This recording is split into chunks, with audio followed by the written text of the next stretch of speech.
host, Vago, owner, operator of Vago Burger Barbecue, located 4701 Banana Drive, Motown, Texas, Molina neighborhood. Welcome to the Volo Podcast, home of the black sheep and the outcast.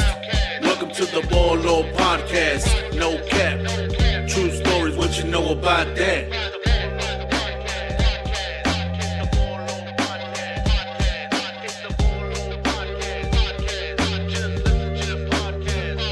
Welcome to the Volo Podcast, home of the black sheep and the outcast.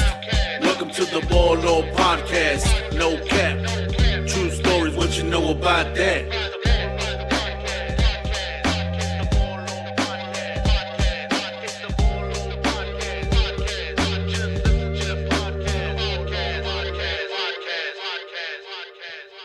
All right, Ron.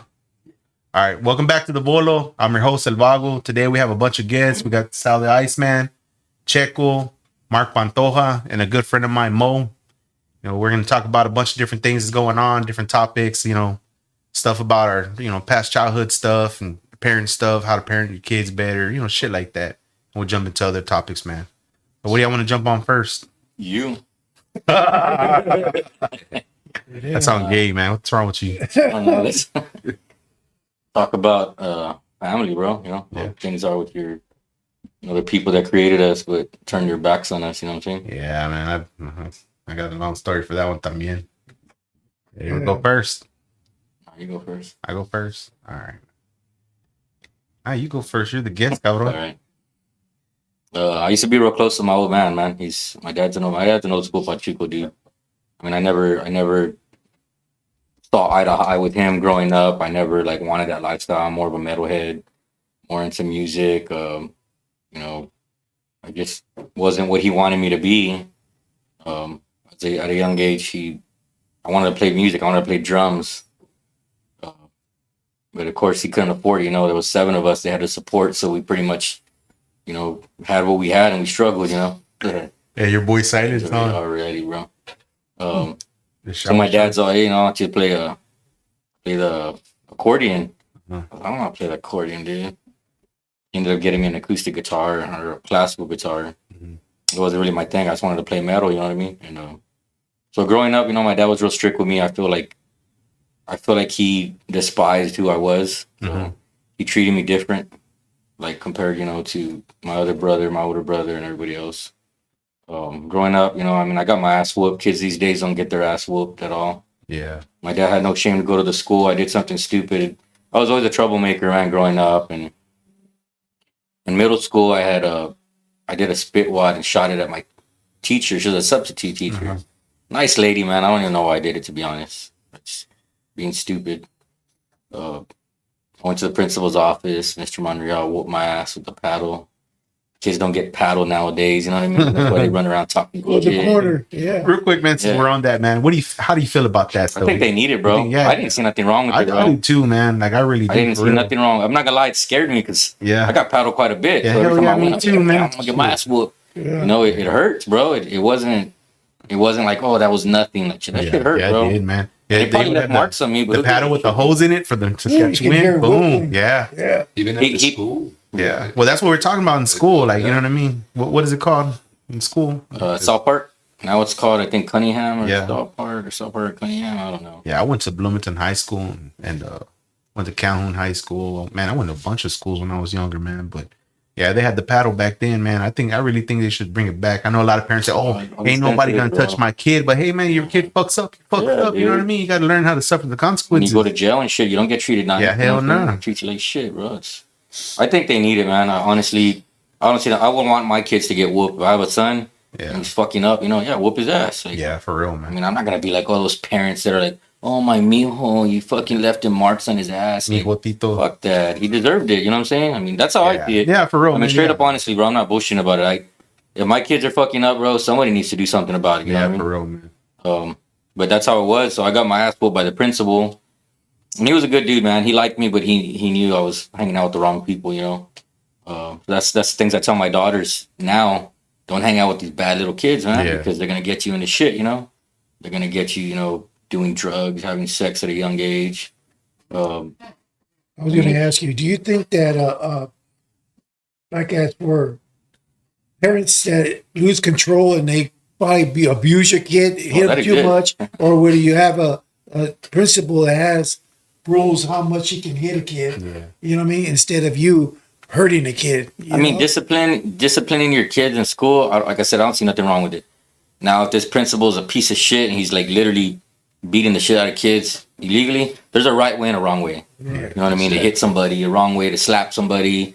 You know what I mean? It's cool to slap somebody like this, but you slap them backhand, you're really gonna fuck them up. You know what I mean? That's how I grew up, man. Shit, like I got my ass whooped with a belt, man. You know what I mean? But you know, as I got older, I got backhanded, punched over the head and stuff. You know what I mean? Like my dad choked me. My dad used to pick me up and choke me against the wall, bro. I'm not. That's not even exaggerating, dude. No, I believe you, man. I wish it was a joke. My dad would hit me whatever he could find, a tabla, fucking any kind of wire. I don't know if you guys whoop with the wire, like a cable to a fucking fan or something. I never got none of that, man. I got the old school Mexican belt with the old English last name on the back with the big belt buckle. That's what I got whooped with, man. I got hit pretty hard too, and as I got older, you know what I mean, I got hit, you know, straight up across the head and shit.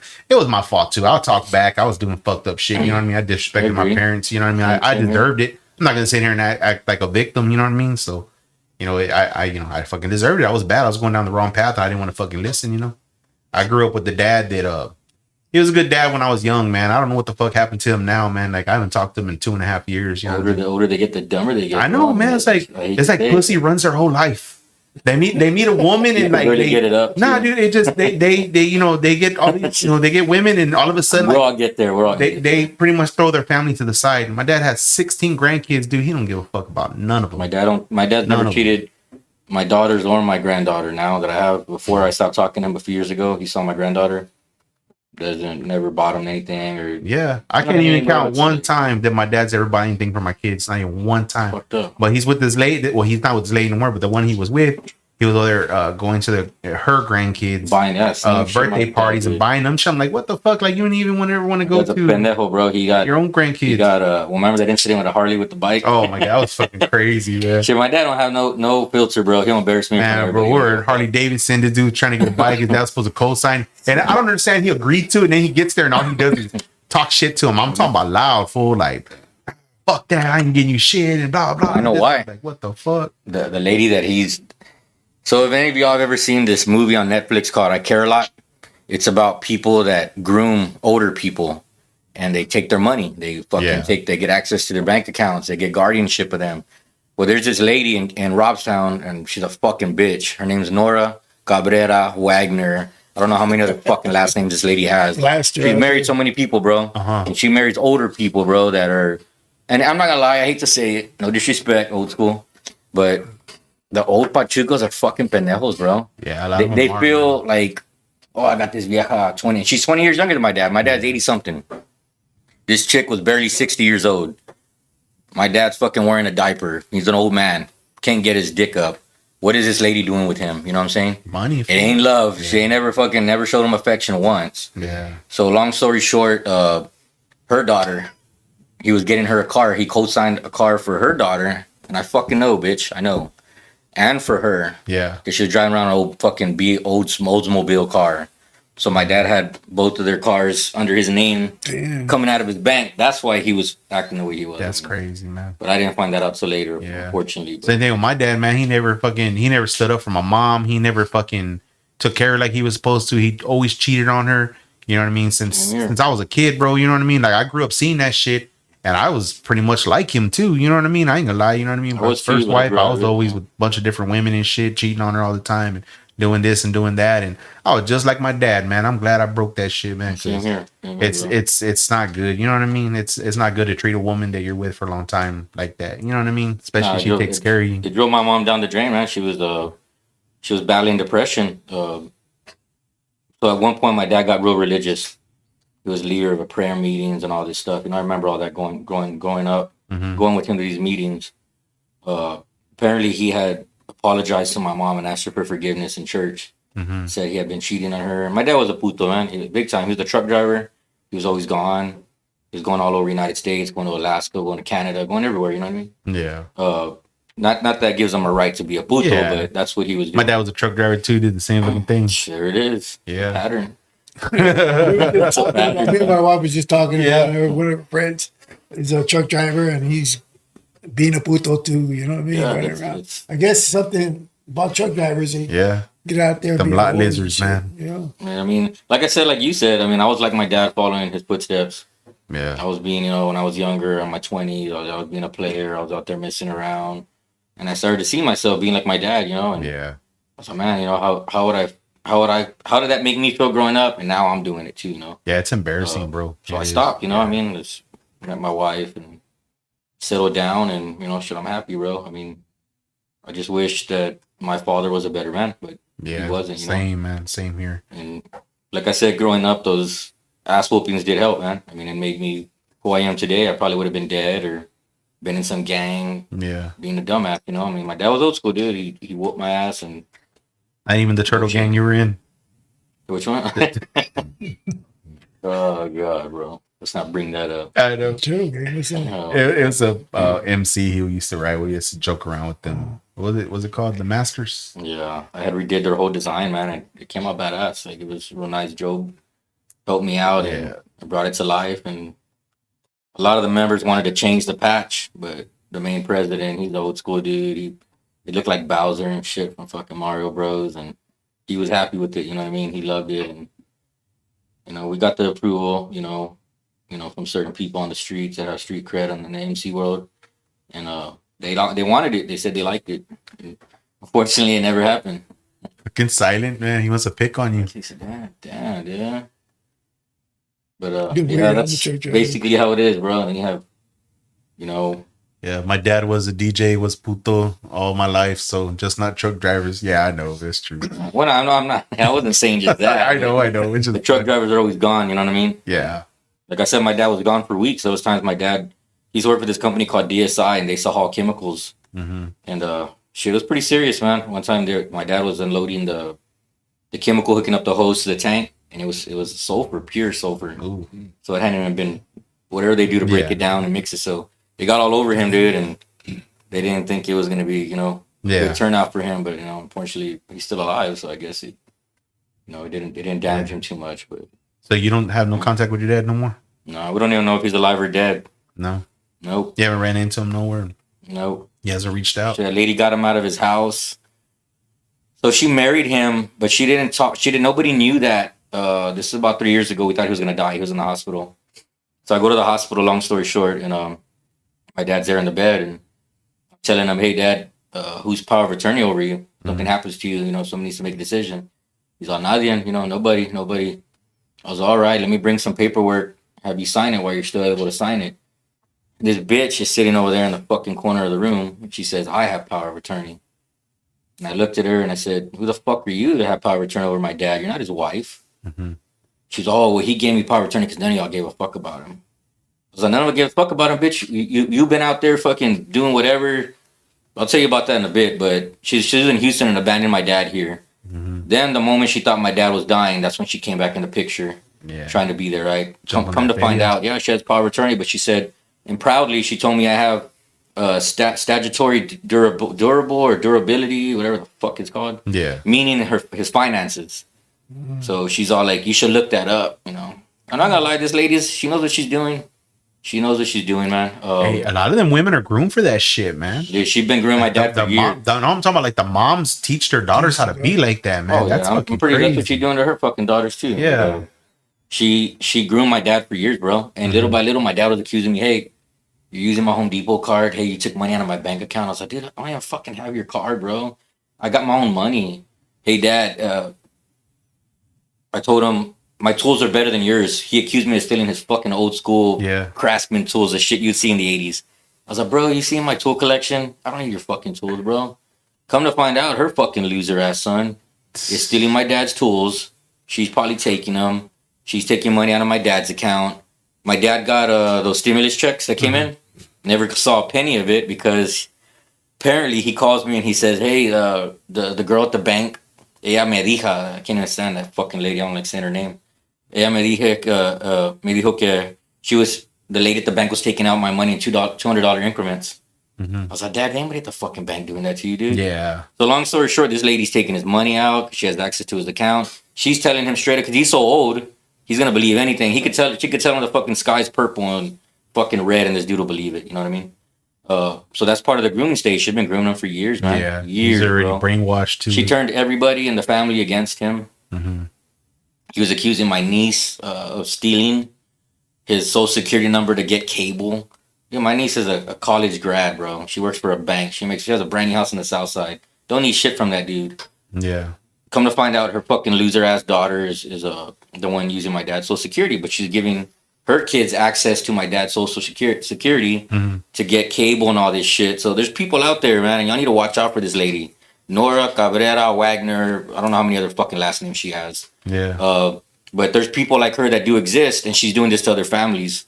She's out there doing this to people in Houston. Yeah. She has a condo that one of her other daughters is staying at in Houston that she got from some old man as well. There's some property that she told a ranch. She has ranch land in the valley. Mm-hmm. So she has family in the valley over there too. She's doing this too. So there's people all over Texas that this lady's doing this too. You know what I mean? I have an aunt that does the same shit too, man. She did that shit to my grandpa, and she did that shit to her husband's family.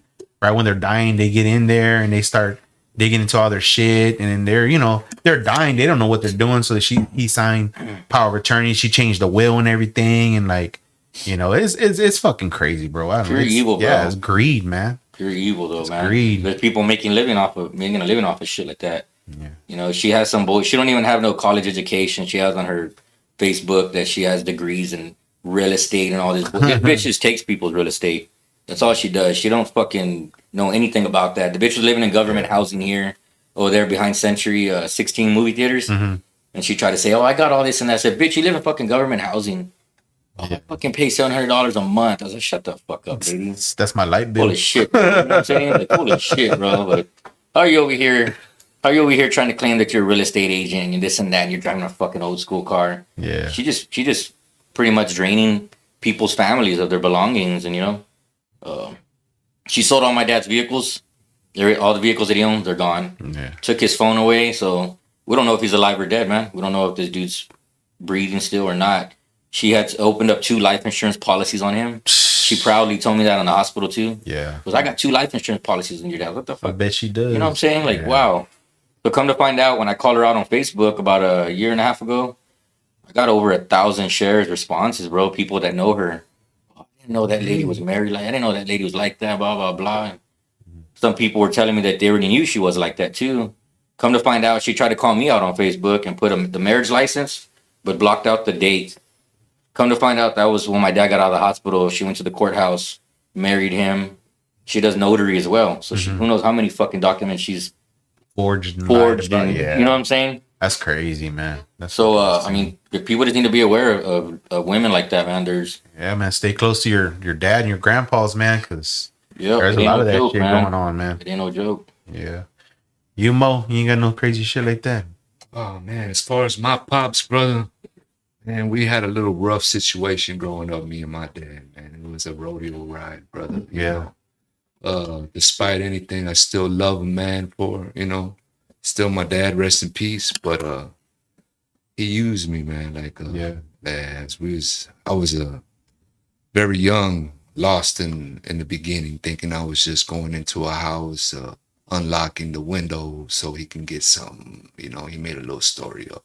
Find out he was using me to go inside the house to unlock the door, so to break in. Exactly. Damn. Yeah. So the people who really know my family, they really know how my childhood was. But besides that, man, it was a little rough, little rock and roll here and there. But it's something I forgave him later on. You know what I mean? Yeah. How old was he when he passed away?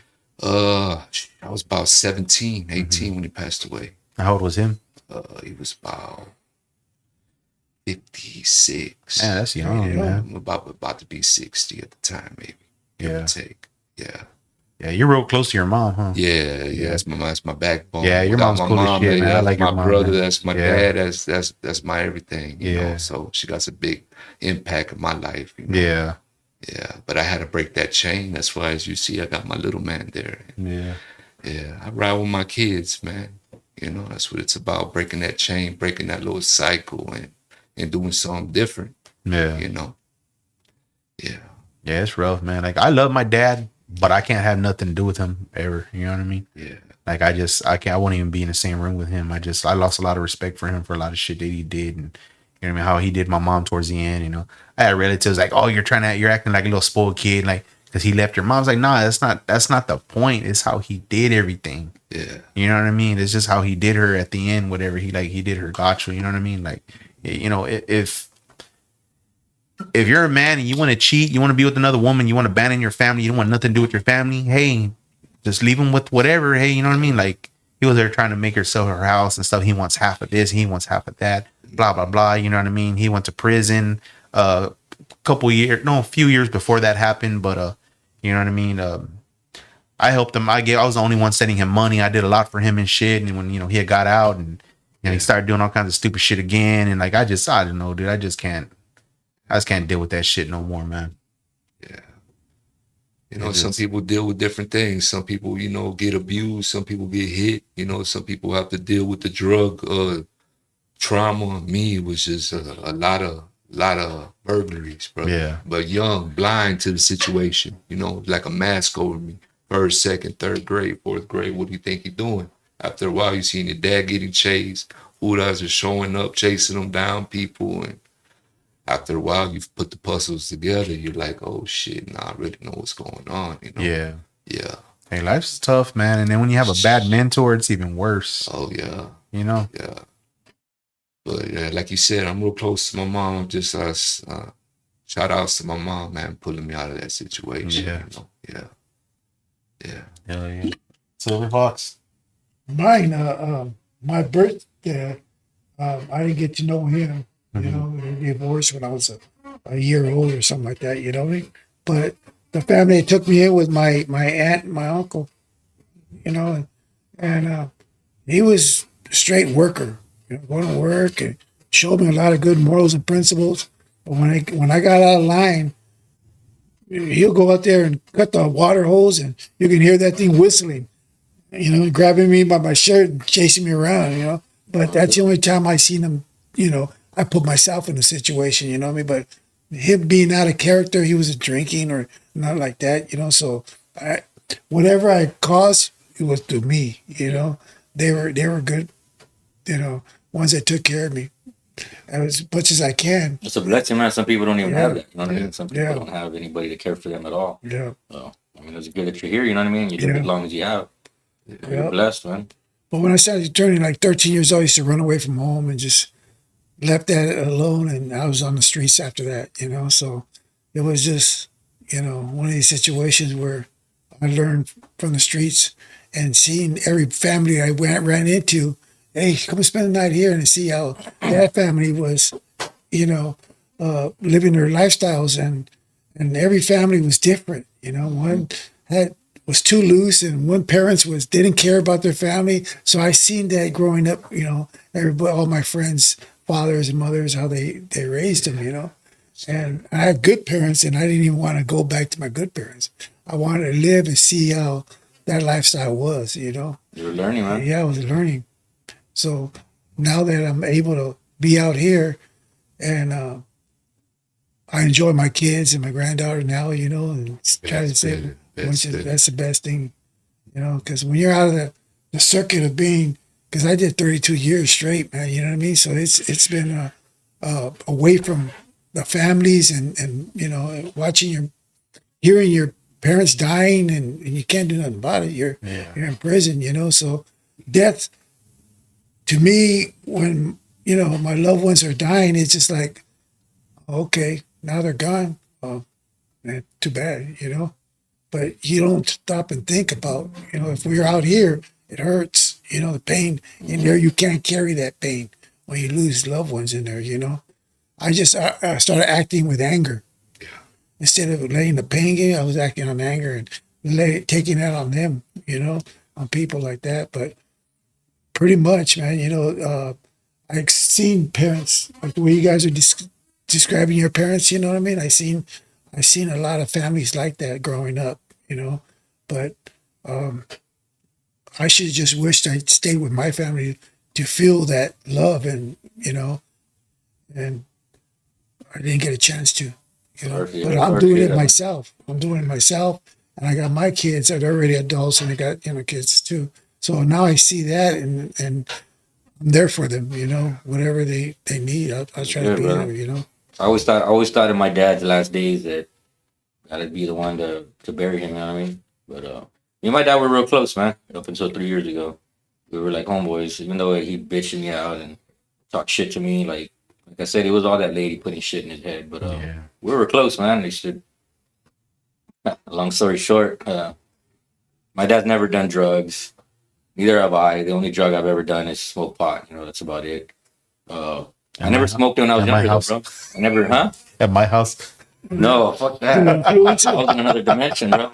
You gave me some shit. I'm not a big smoker, right? I didn't grow up smoking. Yeah. So I didn't start smoking till like some years back. I'm already a grown ass man, bro. I'm in my 40s. I started getting high. I'm not gonna lie, man. I was like, damn, why didn't I do this shit when I was younger? I think better. Everything seems better. Fucking food tastes better. Sex is better. Movies are better. It's all this shit. Until the dude gave me his shit, I wanted to fucking run away and shit. It was fire and shit. It was Afghani goo. Fucking guy. Yeah. It's a strain from I get from Afghanistan, no? And he was doing some work at my house, and I kept telling him, "Hey, dude, don't do this or don't do that, whatever." And he's trying to do something. Your garage door came off the tracks. He was doing something, and I told him not to do it like that. And he did something. The spring came undone. No, it was a bolt, bro. It was the bolt. I thought it was a spring. It was the bolt. Well, it shot out and it hit this dude right in the corner of his eye. It split his shit open. He still got that scar. It got me all the way down to my skull. Yeah. Dude. Oh no. I had to Don't do it anymore. It would have kept your eye and killed you, bro. It hit your brain. I had to take him to the hospital and You shit. still see the scar. You're holding my hand and shit. Next to me. I said, dude, just put a tampon on it. You'd be all right, man. Dude, it was gushing blood. Bro. Yeah, it was bad, dude. Like before I could even say, because it hit me hard, bro. It almost knocked me out. I saw a white light, and I went, fuck. And right when I said, dude, right before I even got the word out, shit just squirting out, and this dude's like, oh my god. I freaked out. I was like, oh shit, you all right? I was like, oh man, this dude just lost his eye. His wife got scared, running through the house with blood everywhere. Oh my god, what happened? And next thing you know, I'm holding something on my head, and this dude takes me to the hospital, emergency.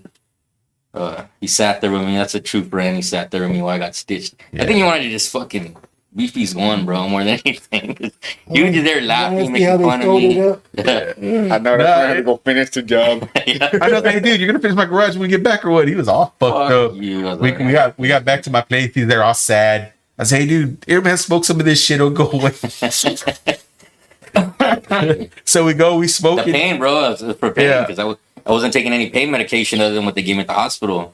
And the dude's out here, smoke this shit, bro. He listened. That was the wrong thing I did, dude. And then he had to drive home. Oh no! It felt like it took hours to get home, and I only lived like 15 minutes away. Called this dude. I was like, dude, why am I still driving to my house? He's like, what the fuck? I said, you ain't home yet, fool? It's like, goddamn, man. I was pretty high, bro.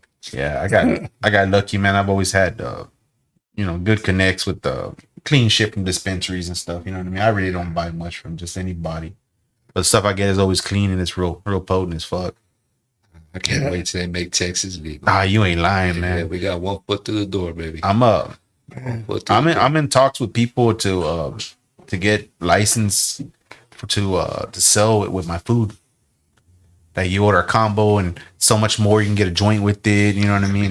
Or a dab, you can take a dab there, shit like that. You know what I mean? But I want to be one of the first restaurants in Texas to do that. I want to sell it with my food. It'd be dope. Infused drinks and stuff, and and they're already doing it like in Calipas, in Washington. That's gonna be something big one day when it happens. Their houses, and when we do go with both feet into this door, into this, we're gonna smash it, buddy. We're gonna smash it. We got so much growing grounds. Their house is so big. Yeah, it's big. We're gonna kill it, bro.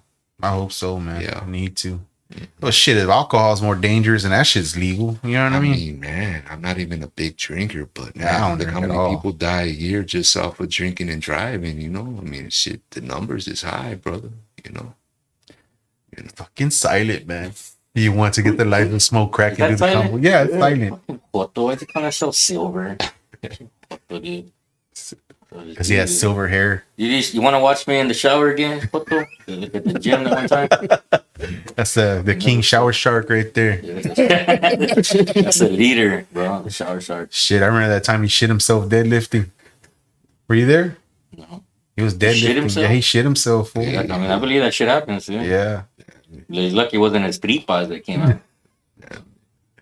He wants to do the silent combo. He wants to smoke crack. Yeah. He got mad because I called him the caquero. Oh, shit, bro. Oh, man. You, Checo, you got anything you got to say about how you grew up? Well, I always like it how people always think my dad was cool. Man, my dad was not cool. Yeah, your dad was fucking My dad was straight up man. mean to me. Yeah, he was, beat the dude. shit out of me just to beat the shit out of me. Yeah. But, you know, other than that, he covered up, but he covered his little lies around people. But, man, I remember times I used to get my ass whooped so much that my mom and everybody would go outside while the times when my dad would beat my ass because... So, yeah, I guess, you know, I was a fuck up. I didn't listen. You know, he beat my ass, and I still did what I did, and I didn't care because I knew I was going to get my ass beat one way or the other, so... Yeah. Whether if I did something good, did something wrong, I got beat. I never got appreciated for anything I did or if I did anything good. The only time I ever heard my dad told me that he was actually good about something I did is whenever I graduated from high school. He was like, all right, I'm proud of you. And Yeah, at least you got that. that's it. That's it. I've never heard anything else or anything like that. Like, when I was young, my dad, like, I think I was like 11 or 12. That's when my dad told me I was a son he never wanted. So Yeah. after that, I just know what, fuck it. I'm just gonna do what I. That's some hardcore shit here when you're a kid, man. You know what I mean? Yeah, That's fucking and shit. I'm not gonna lie. When I was younger, you know, I always tried to get his approval. You know, I wanted to work on things, be a mechanic like he would, but I wanted to be like go to college and be like a mechanical engineer, work on jets and stuff like that. But always putting me down about all that shit. I was, you know what, fuck it. I don't care no more. I'm gonna be a fuck up. That's all what I'm good at. That was the same way, bro. Breaking you down. They always point out the shit you do wrong. Never the shit you do right. It's always the shit you do wrong, and they just go with that all the time. And I don't care how tough you are. I don't care how gangster you are, bro. You don't have your parents in your life, bro. You're missing something. Fuck yeah. And everybody needs that love. I don't give a fuck if you're knocking motherfuckers out left and right, killing motherfuckers. It don't mean shit, dude. Everybody has their parents that were linked to you know you what thing? Yeah. You know, you want that love. You want that connection, you know? You know one thing I broke though, man, and it's weird, like to this day, as a, you know, even as a man, whatever. It was so fucking weird to tell my dad, "Hey, I love you," or hug or shit. Like it was awkward. Like you know, even like on my birthday, like he, you know, even before we were cool, he'll call me. I wouldn't answer because it was just fucking awkward for me. For him to tell me, "Oh, happy birthday, son," or you know what I mean. I just grew up my whole life where I never got that from him. Like, you know what I mean? Like, Same here. So for him to be like, "Hey," you know, if he were to come hug me or something, it just fucking awkward as fuck. It just felt like, you know what I mean? But I don't do that with my sons. You know, I tell them, "Hey man, I love you," or you know, I hug them and shit. "Hey, Emil, you're okay," or you know, shit like that. I do it with my daughters too, whatever, you know. But it's just awkward. You know what I mean? With I think it was just an old school thing, bro. Because like my dad never told me he loved me growing up. Yeah. He never said, "Hey, Emil, you know, I care about you a lot. You know, I want you to be like my dad, like I said, it was more like a my dad tried to beat my ass every chance he got because I listened to metal music. I never forget, I was listening to fucking Metallica and had a cassette player and shit. I listened to Ride the Lightning album. And I just got out of the shower and I must have weighed like 90 pounds, bro, when I was young. Like in middle school and high school, I was bony, dude, real skinny. And I'm there in my towel and shit, just getting out of the shower. Next thing I know, my dad's there at the doors, fucking like that. Just looking at me, glassy-eyed, red-eyed. I was like, man, he's drunk. He looks at me and he goes, "What the fuck did I tell you, man?" So what am I doing? The fuck did I tell you about that goddamn devil music in my fucking house? So, and I talked back. I was like, "That's not devil music." That took his belt off, pulled my towel off, hit me anywhere and everywhere, bro. Yeah. My mom had to come in the room, you know, "What the hell's wrong with you?" You know, telling her. He never abused my mom though. My dad never beat my mom up, never verbally abused her. I get that to my dad too. He never. And I didn't grow up like that, you know. Yeah. Thank God I have friends that did, but you know, my dad's hitting me, going to town on me, man, and he's choking me, bro, on the bed, and he's fucking still hitting me, and you know, and I'm like, you know, why you fucking hitting me, bro? Like, and I would tell myself, I can't wait till I get older. I'm gonna beat your fucking ass, dude. Always told myself that, bro. Yeah. And one day I said it. "Oh, see, motherfucker, pinche puto," fucking hitting me, dude. That's when he started to punch me later. Yeah. As I got a little bit older in my teenage years. He started to punch me later, and I like, man, it fucked me up, bro. I mean, I know how you feel, you know. Yeah. You're not doing nothing wrong, doing your own thing, and your dad's trying to beat shit out of you, you know. So growing up, he never showed me love. As I got older and my mom died when I was 21. And my mom told him to take care of me. I was spoiled. I was the last one. I was mama's boy. You know, my mom died an ugly death. You know, it's a slow death. It was diabetes, heart attacks, stroke after stroke. She had like 29 strokes when she finally died. She was brain dead 80%. You know, it was in bad shape, you know. So that's the only thing she told my dad. He said, he goes, your mom told me to take care of you. Then he started showing me love. First time in my life my dad ever showed me love. And like you said, it was awkward. I thought like, yeah, he's up to something, you know, beat my ass. He's silent, maybe because he knows you're not his. Bro. Right? But now that he gets to that, at my 24th birthday, we go to Joe's Crab Shack downtown at the water.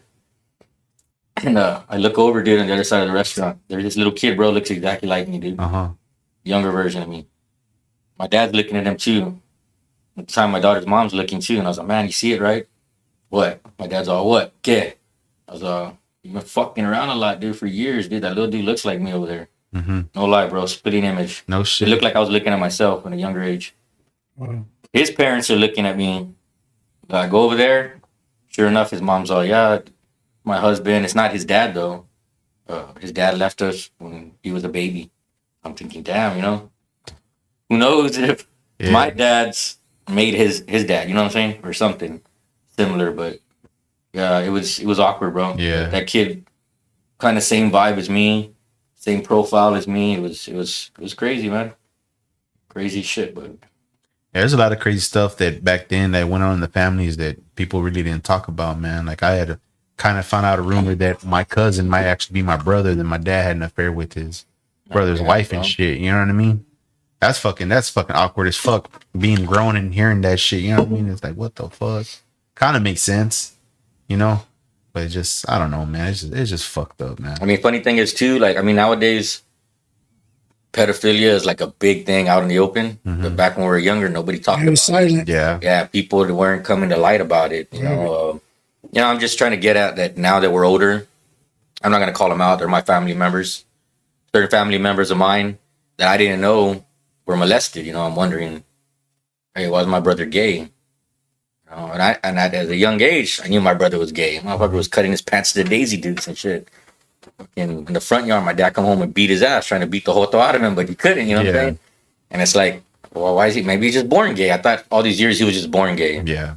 Come to find out, you know, he was molested by a family member, you know? Yeah, it's fucked up, man. One of my nieces molested by her stepdad, molested by other people in the family, neighbors too. It's like, I have homeboys too that were molested by people in the neighborhood we didn't know growing up. And it's like, but now they're having these problems to where they're fucked up, you know? And it's like, well, what happened, you know? Well, man, we're homeboy down the street. He raped me, or so-and-so over here. But it's crazy, man. Like, I'm fortunate. I'm glad that I was never, you know, molested or raped, you know? I mean, I feel bad for all the people that have. They didn't want you. You know, I noticed during the years, right, when that homosexual thing was coming out of the closet, everybody's coming out of the closet, right? And a lot of voices were saying, well, hey, I've been molested when I was a kid. So that started coming out. Yeah. And that's good that they're having voices out. Well, people started saying that recently. A lot of people didn't want to talk about that. You're wondering why homeboys over here on the streets all fucked up. Somebody you grew up with, and you see them on the streets throwing their life away, doing drugs, being an alcoholic. People now just real aggressive, beating their kids, taking out on somebody else, beating up on women. Come to find out, you know, these are people that were molested and had their innocence stolen, you know? Yeah. You know, it's fucked up, you know, but it's out there. And that's why I watch my kids, bro. Like, you wouldn't believe, bro. My daughters ain't around nobody without me there. I don't let my daughters go to the fucking mall and fuck all that shit, bro. I'm all over that shit, man. I got two beautiful daughters, and they're very good looking little girls.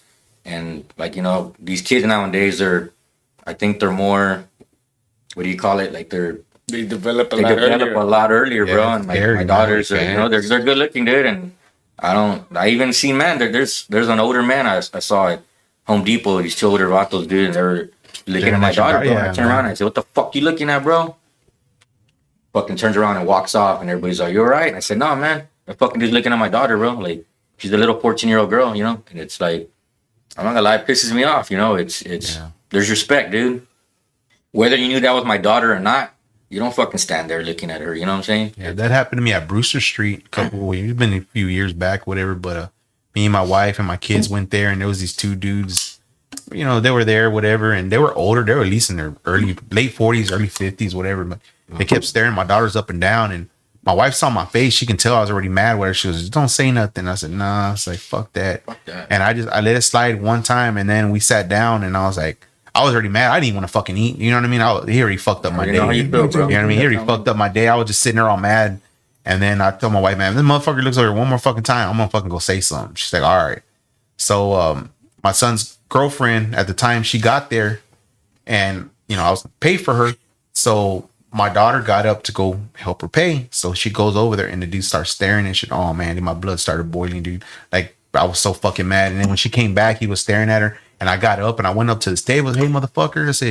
I said, why the fuck you there staring at my daughter? Dude, she's only like 15 years old. Oh, nah. There's a nah, motherfucker. I ain't fucking playing with you, man. I said, I'll put your head through that fucking wall right now, bitch. I ain't fucking playing with you. And he just stayed quiet, and he just put his head down. His friends tried to say, I said, you shut the fuck up, man, or you'll get one too. And then they just stayed quiet and shit. And we went and sat down, and they didn't stare no more. And then whenever, you know, they got done eating, he went up to me. Hey, he just, hey, man, we good. I said, nah, motherfucker, we ain't good. And he just like put his head down and walked out. Yeah, man, that shit fucking pissed me off. Motherfucker don't got no respect, bro. That shit fucking ran me hot, dude. I want to kill that motherfucker. No respect. And then my youngest one, the 14-year-old, man, that girl's like, oh my God, dude, she look like she's 18, 19 already, man. And it just, you know, my son, every time they go to each, they go somewhere, he gets all pissed off. And, oh man, I saw some guy staring at Lela, whatever. He was looking at her up and down. I looked at him ugly, and he turned away. And these dudes already, you know, ready to fight and stuff, because like dudes just, they don't have no fucking respect anymore. They don't, bro. They don't, man. It's now they got these fucking vatos chasing little boys. Yeah. You know what I mean? They're out there. Yeah. They're out there, man. Even these little kids that are, like you said, going back to no ass whoopings growing up. So long story short, I'm on lunch break. I work for myself. I have my own business. I go on break, and I'm at Chick-fil-A over there by the malls. And there's these kids coming from King High School. Mm-hmm. There's like 4 little girls and 4 boys. I mean, I call them little, but they're fucking, these kids are taller than me and shit. But they all come in, right? And they're sitting down. There's one little white boy, man. Beautiful little girlfriend that he has, right? Mm-hmm. Starts fucking yelling at her, bro. Like, disrespectfully, dude, in the restaurant. And people are looking, and nobody says shit, bro. And he's telling her, like, what the fuck did I tell you? And he gets up and gets in her face. She's all scared, bro. And I said, dude, I put my fucking sandwich down. I got, hey, motherfucker. You talk to her like that again, I'm gonna go there, I'm gonna bitch slap your bitch ass, dude. And he goes, what the fuck, right? And people are like, oh my God, thank you for saying something. Yeah. It was that loud, bro, that the managers came up, but nobody said anything, you know? And this little girl looks at me like with relief in her eyes, bro. Like, she can't believe somebody finally stood up for her. Yeah. And I'm thinking, like, where the fuck where her dad's at? You know, where her dad at? Or where's her mom to be allowing some fucking punk to be talking to a little girl like this, you know? And it actually pissed me off, man. I was ready to kick his ass. And all his friends look at me. And when I walk up and I'm going to leave, and I said, any motherfuckers come outside, I said, I'm going to fuck all of you up. Mm-hmm. None of them said anything, did anything. And I don't care that they're young. I mean, if you have balls to be talking to a little girl like that, and you have no respect, then I'm not going to respect your fucking age or who you are, bro. I mean, I told him too, I said, if you were talking to my daughter like that, I said, I'll knock your fucking teeth out, bro. He didn't say nothing. Scared. The little girl looked at me, and she just gave me a little smile, like, thank you. You know, like, yeah. And I think what's sad, dude, and I'm trying to teach my sons, you know what I mean, to be different, because, man, this generation of young guys, there's a video of this dude where he gets into it with this other guy, and the dude catches out bad. Like, he gets scared and don't want to fight the guy, and his girlfriend gets in, and then the dude's over there almost fixing to beat up that chick, and that dude hides behind her. I'm like, what the fuck kind of shit is that? You know what I'm talking about. Yeah, I know what you know what I'm talking about. You know what I mean? And the dude starts talking shit to the girl, like making threats at her, like pretty much trying to swing. Almost, he didn't swing her, but it looked like he was going to swing at her. And the dude's like hiding behind the girl. I'm like, dude, you're going to let this dude fucking disrespect your girl in front of you like that too? You know what I mean? Like, and you're letting your girl speak for you? Like, what the fuck kind of shit is that? I told my future son-in-law, I said, man, fool, you know, you ever do some shit like that, you better never fucking come to my house, man. Yep. Nah, man, I'll never do that shit. Fuck that. I said, hey, you fucking better not, man, because fucking... I won't ever fucking want you to be with my daughter ever again, because I don't know, that's some whole ass shit, man. They're out there, bro. That's just like lack of respect, lack of ass whooping, dude. You know.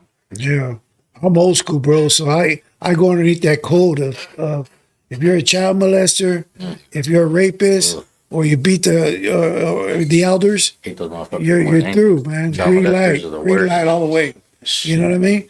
And I went, I picked up a couple murders behind that shit. You know what I mean? I blow it. I lose it, man. You know, when it comes to stuff like that. You know, so I work myself through that. You know, while I was in there, I management trying to figure out how I can control myself with stuff. But things like that will get me to that point. You know what I mean? Because they're helpless. They need help. You know what I mean? Trauma lessons I have no heart for, bro. I'm Native American. It's in my sangre. You know what I mean? We take care of. Well, it's the old school thing, man. Too. And like I said, it's in our blood.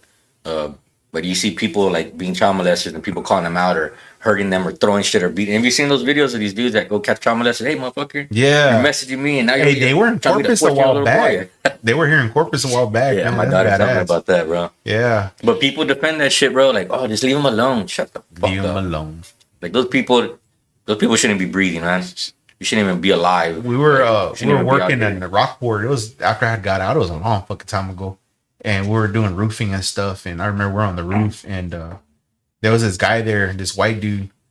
He was all like, a school bus had pulled up right across the street. And a bunch of little kids got off. Dude, they were probably like kindergarten, first graders and stuff. And he was all like, you smell that? And I was like, what the fuck? He was like, you smell that cotton burning? And then I looked at him like, what are you talking about, fool? He goes, all them little girls, man, their little panties rubbing against their legs, whatever. I love that smell. And I was like, what the fuck? This some white dude from Rockport. We threw his ass off the fucking, well, I did. I threw his ass off the roof, broke both his fucking legs. She just got fucking silent and smashing, bro. Yeah. Get him silent. That was a long time ago, man. And I thought I was going to get in trouble. The cop came and said, what happened? And then, the guy that was with me that hired me, whatever, he went and talked to him, told him what happened. I thought I was going to jail. And the guy said, oh, well, I guess he fell off the roof. The cop didn't give a fuck either, man. Dirty motherfucker, bro. Yeah, he said that shit. That shit pissed me off. I just fucking pushed him off the roof. Fucked him, man. It was high up, too. It was a church that we were fucking working at. Threw his ass off that motherfucker. Fuck him. I used to work with this dirty-ass dude. And when I first started doing electrical early 2000, we were on the island. And there was like a college students that he just got out of his condos. That rented them. Mm-hmm. We had to go in there and do some work. This pendejo, this dude's older, bro. At the time, I was like 20, 24, 25. This dude's like in his fucking late 50s, early 60s. And I guess he finds a pair of the girl's panties there behind the entertainment center where we're changing all the electrical outlets. And this dude's sniffing them and I was like, what the fuck are you sniffing, bro? One of those girls left their panties here. I was like, dude, I just got off school with him, bro. Yeah. Like, you know what I'm saying? Like, that'd be different. That's your old lady. And you're sniffing her panties or your chick, whatever. That's one thing. But you're over here you're a grown ass fucking viejo dude. Yeah. Sniffing on young girl's shit, bro. And you're like, I guess he thought I was going to be like, oh, badass. I was like, dude, get the fuck out, dude. I told my boss, don't ever fucking put me with that motherfucker, dude. And I told him what happened. My boss was a dirty ass motherfucker too. So he was like, oh, that's cool, man. But yeah, they're out there, bro. These fucking weirdos, like silent shit. Hey, one time remember we had when I had the stores, the detailing and shit, whatever.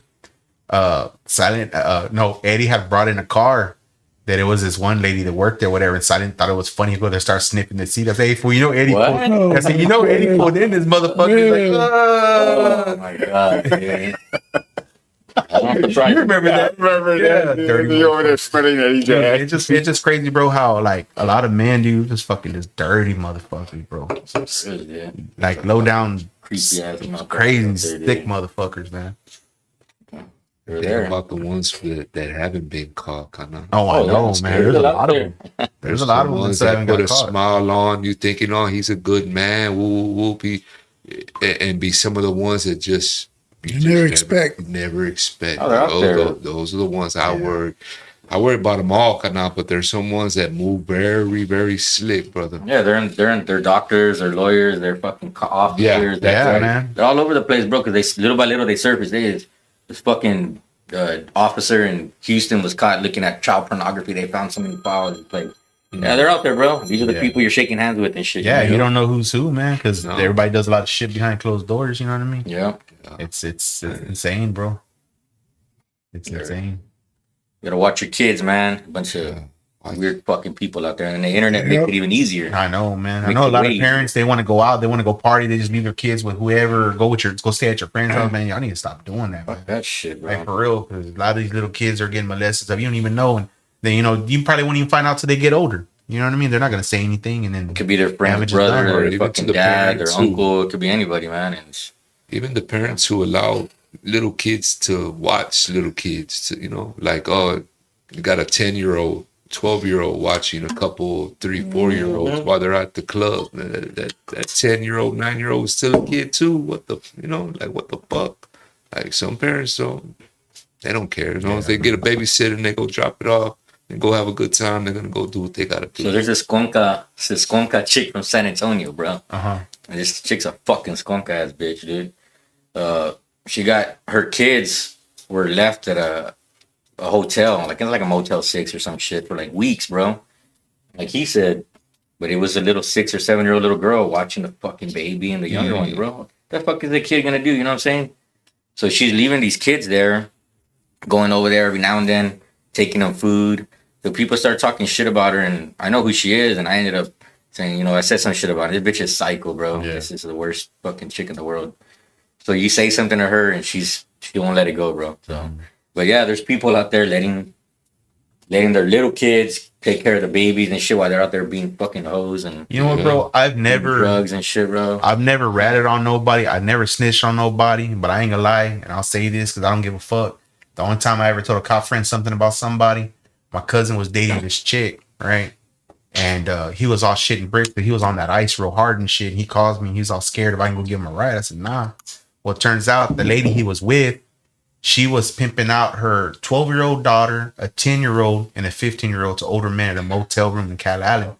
And I was like, man, he goes, dude, I don't want to be here. He was telling me she's pimping out these girls. All these older men are coming over here. He goes, the little girl's scared. She's crying. I said, where you at? And he told me. And I sent a message to my cop homeboy. I said, hey, man, I was like, I'm the kind of person, I don't get in nobody's fucking business. Yeah, you know that's what I mean? different, bro. That's different, man. You know what I mean? Them little girls are, man, dude, that just...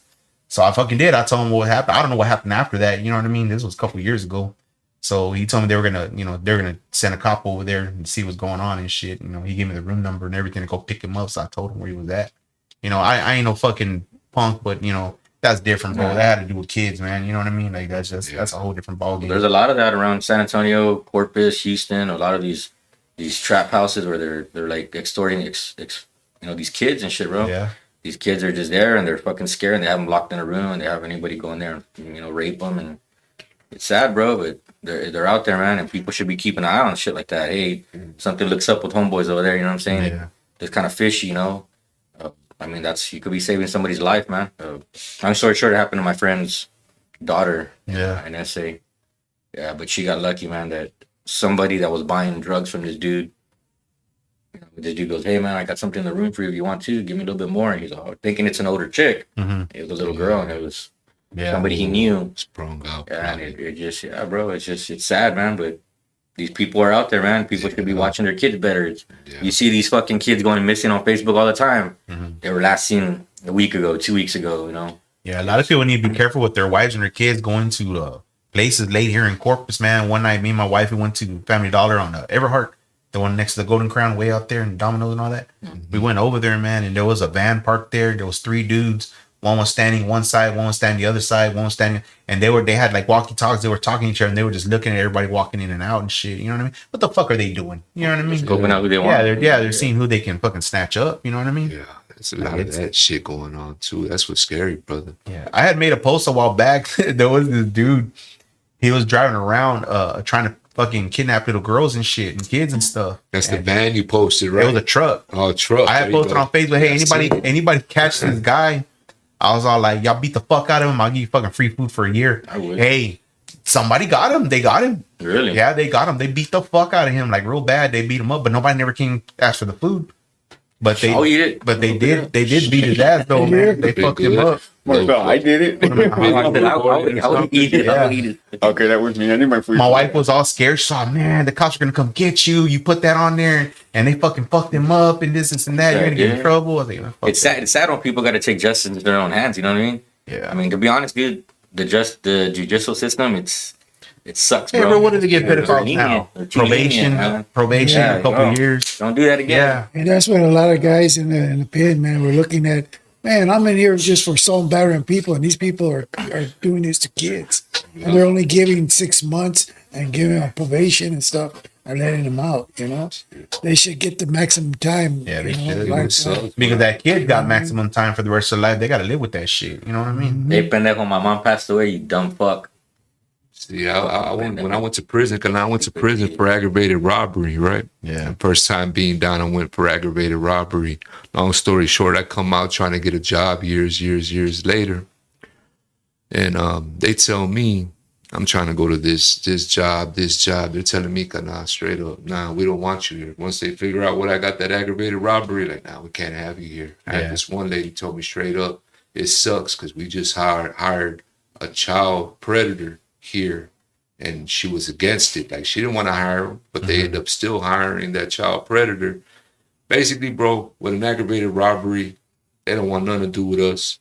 But a fucking person who touches kids or do something to a kid, a child molester, has a better job, can get a better job than someone with an aggravated robbery. Yeah, it's Go that, figure. Man. You know, and some people change from an aggravated robbery or whatever your past was or whatever it was, you know, like, fuck. But you're going to allow this person who touches kids and shit? Like, come on, man. You're good, silent. You're good, bro. That shit sucks, bro. Yeah, it's ugly, bro. Yeah, when I got told that, and I was like, fuck, man, they got a better job than fucking they get a job. Like, what the fuck? Yeah.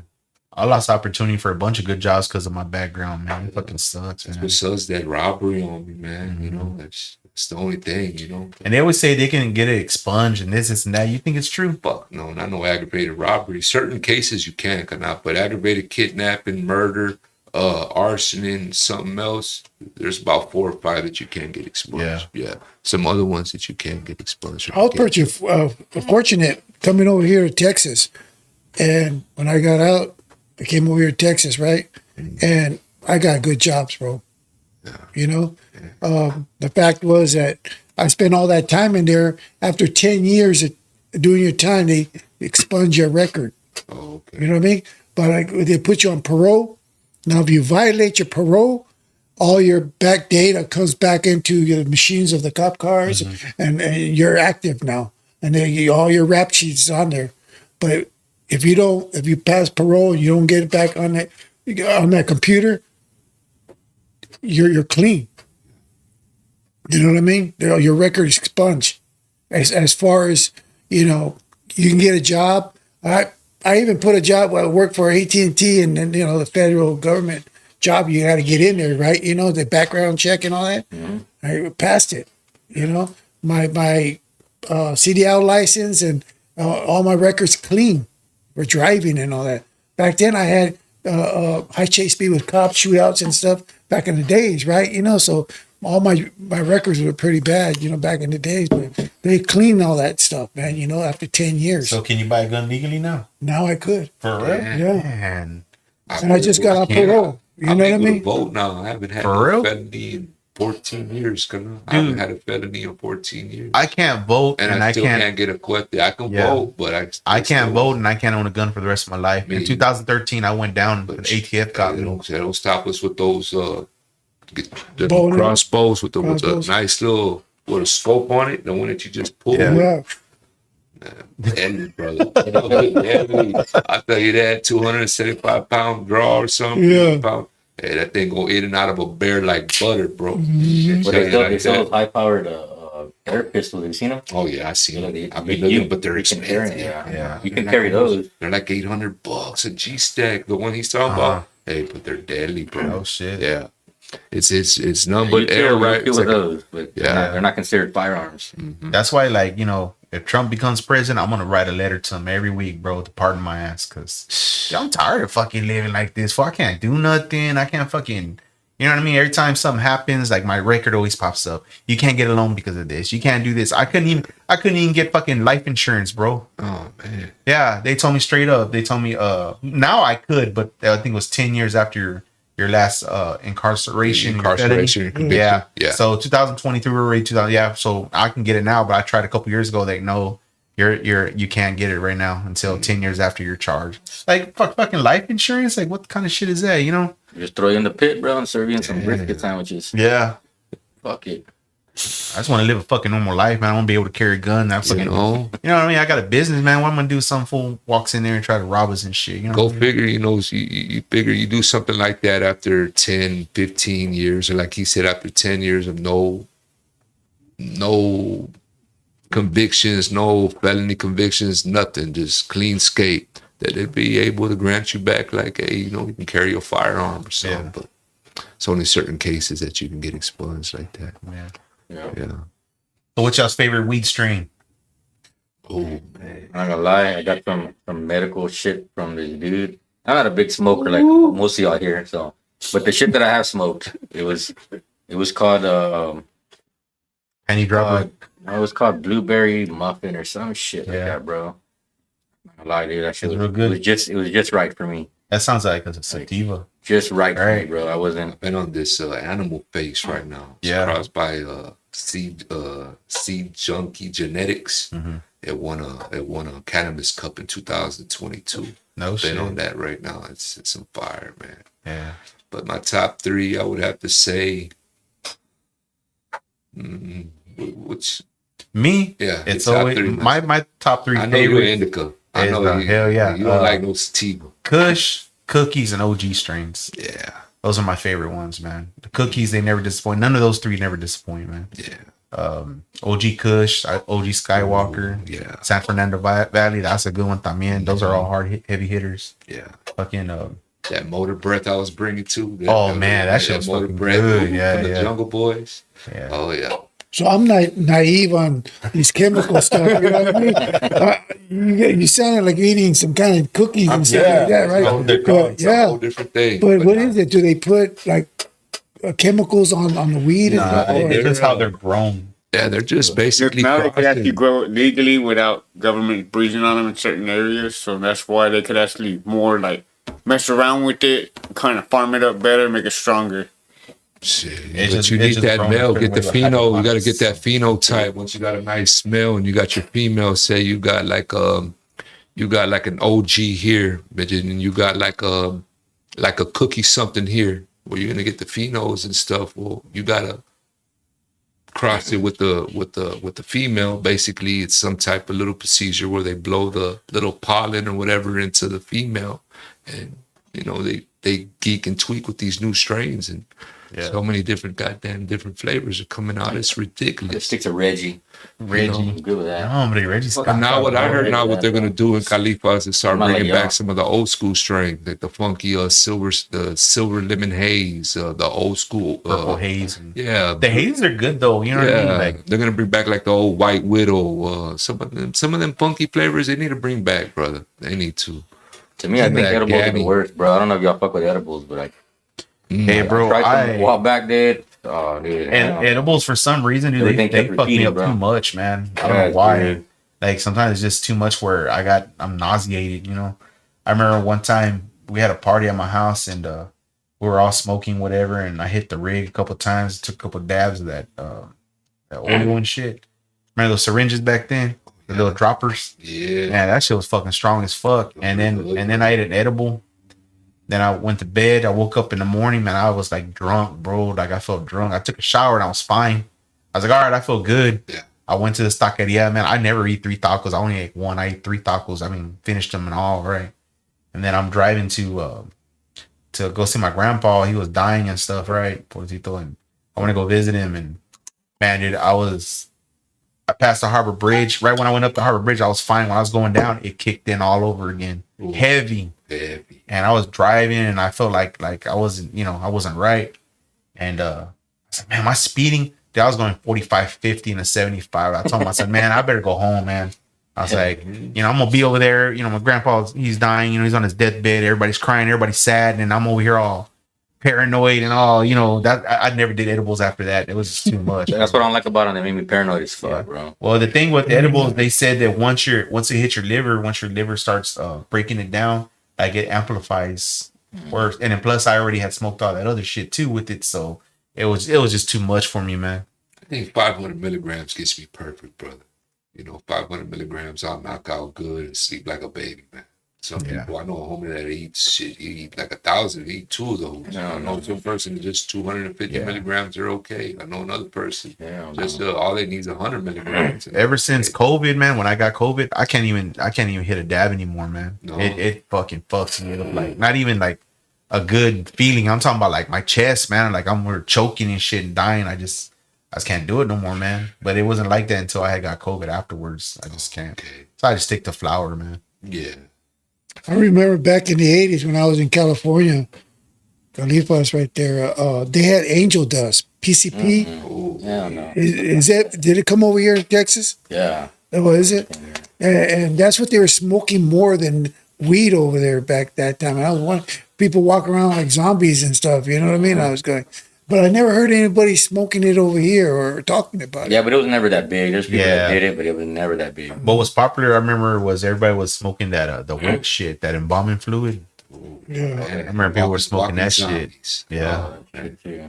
They would dip a blunt in that shit and let it dry out, and they would smoke and be all fucking stupid. Yeah. Man, fuck that They would shit. do it with cigarettes too. Yeah, with cigarettes Cigarettes, too. yeah. Yeah. I tried that one time, but by accident. They didn't even tell me. They got down on me. And That's some crazy stuff I right remember there, after man. I came off my high came off. Me and my homeboy were throwing blows, brother. Yeah. I couldn't fight him while I was on it. Nah, he sneaked it on. Like I took some hits without him even knowing it was embalming fluid. What did it do to you? Like, Yeah. it made me feel like my body just like jello, brother. I was at the park. I couldn't move, couldn't walk. Yeah, I just stayed stuck for about a little. Yeah. I don't even remember the time, brother.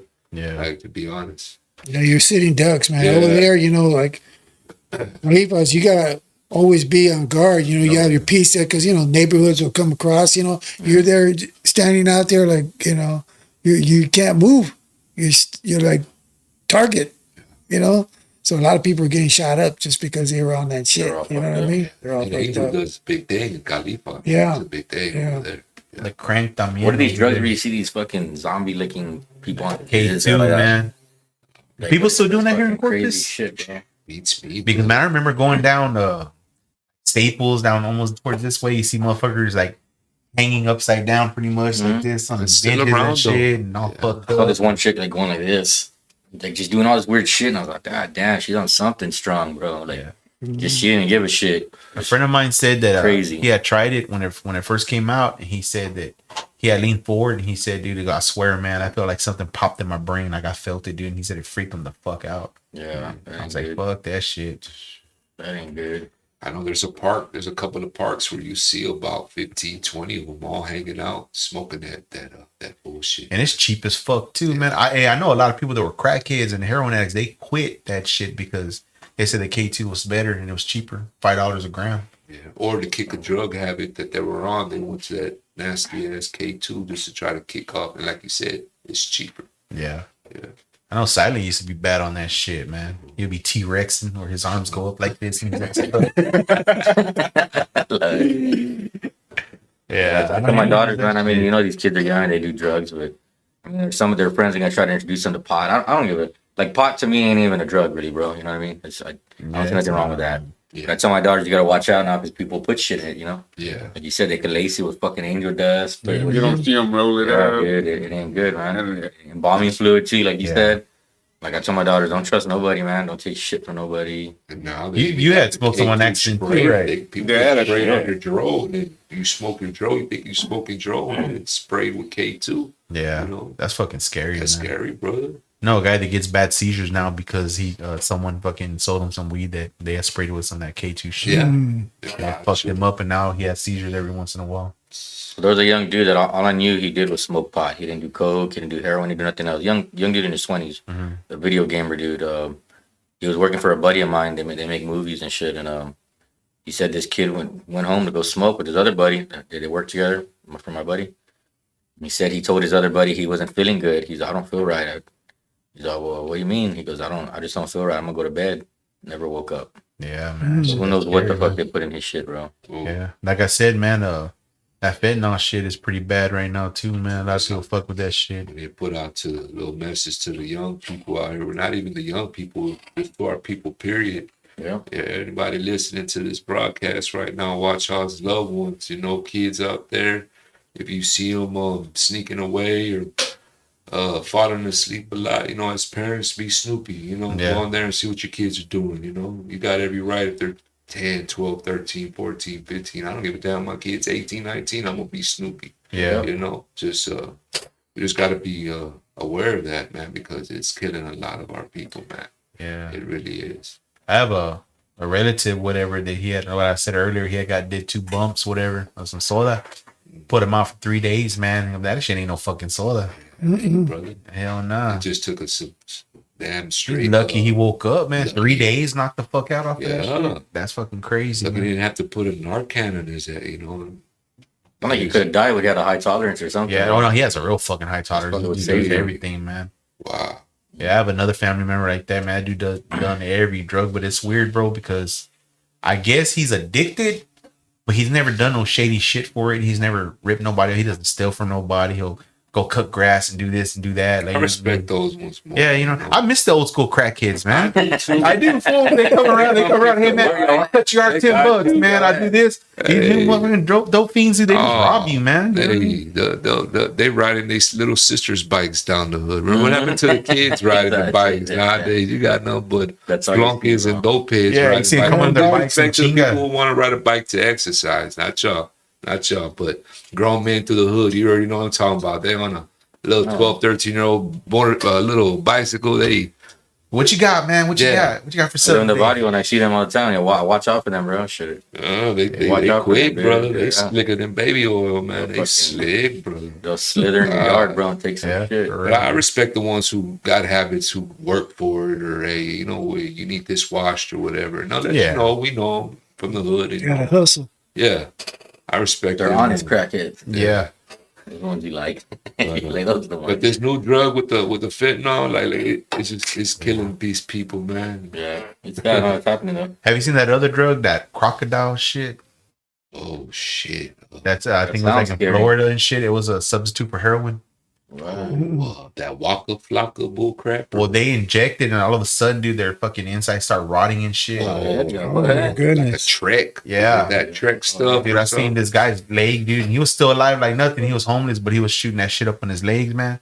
Dude, his leg was like hollowed out, dude, all rotten and shit. And he was still moving around like nothing, man. And what's going on with our society in like Portland, Chicago, Califas? There's cities, bro. You can look up on YouTube and see Portland. There's Portland, Oregon, tent city. People walking around, literally hunchback like this, and there's none but tents and people shooting up in front of the cops and everything. Yeah. The cops ain't doing nothing about it. They probably want them to die, bro. Because It's population control in front of your face, and basically like, well, fuck it. As long as you ain't robbing nobody, killing nobody, harming nobody, okay, go ahead and shoot up and do your dope. And they're doing it in front of the cops like nothing, brother. Yeah. They're not even hiding it no more. You see them, they got holes in their arm, bro, or some that are slumped over so much, they stay walking like Hunchbacks. yeah, because of that drug. well, the homeless community is bad, bro. Me and my wife went to Portland, Oregon, and Washington, Seattle, Washington. Yeah.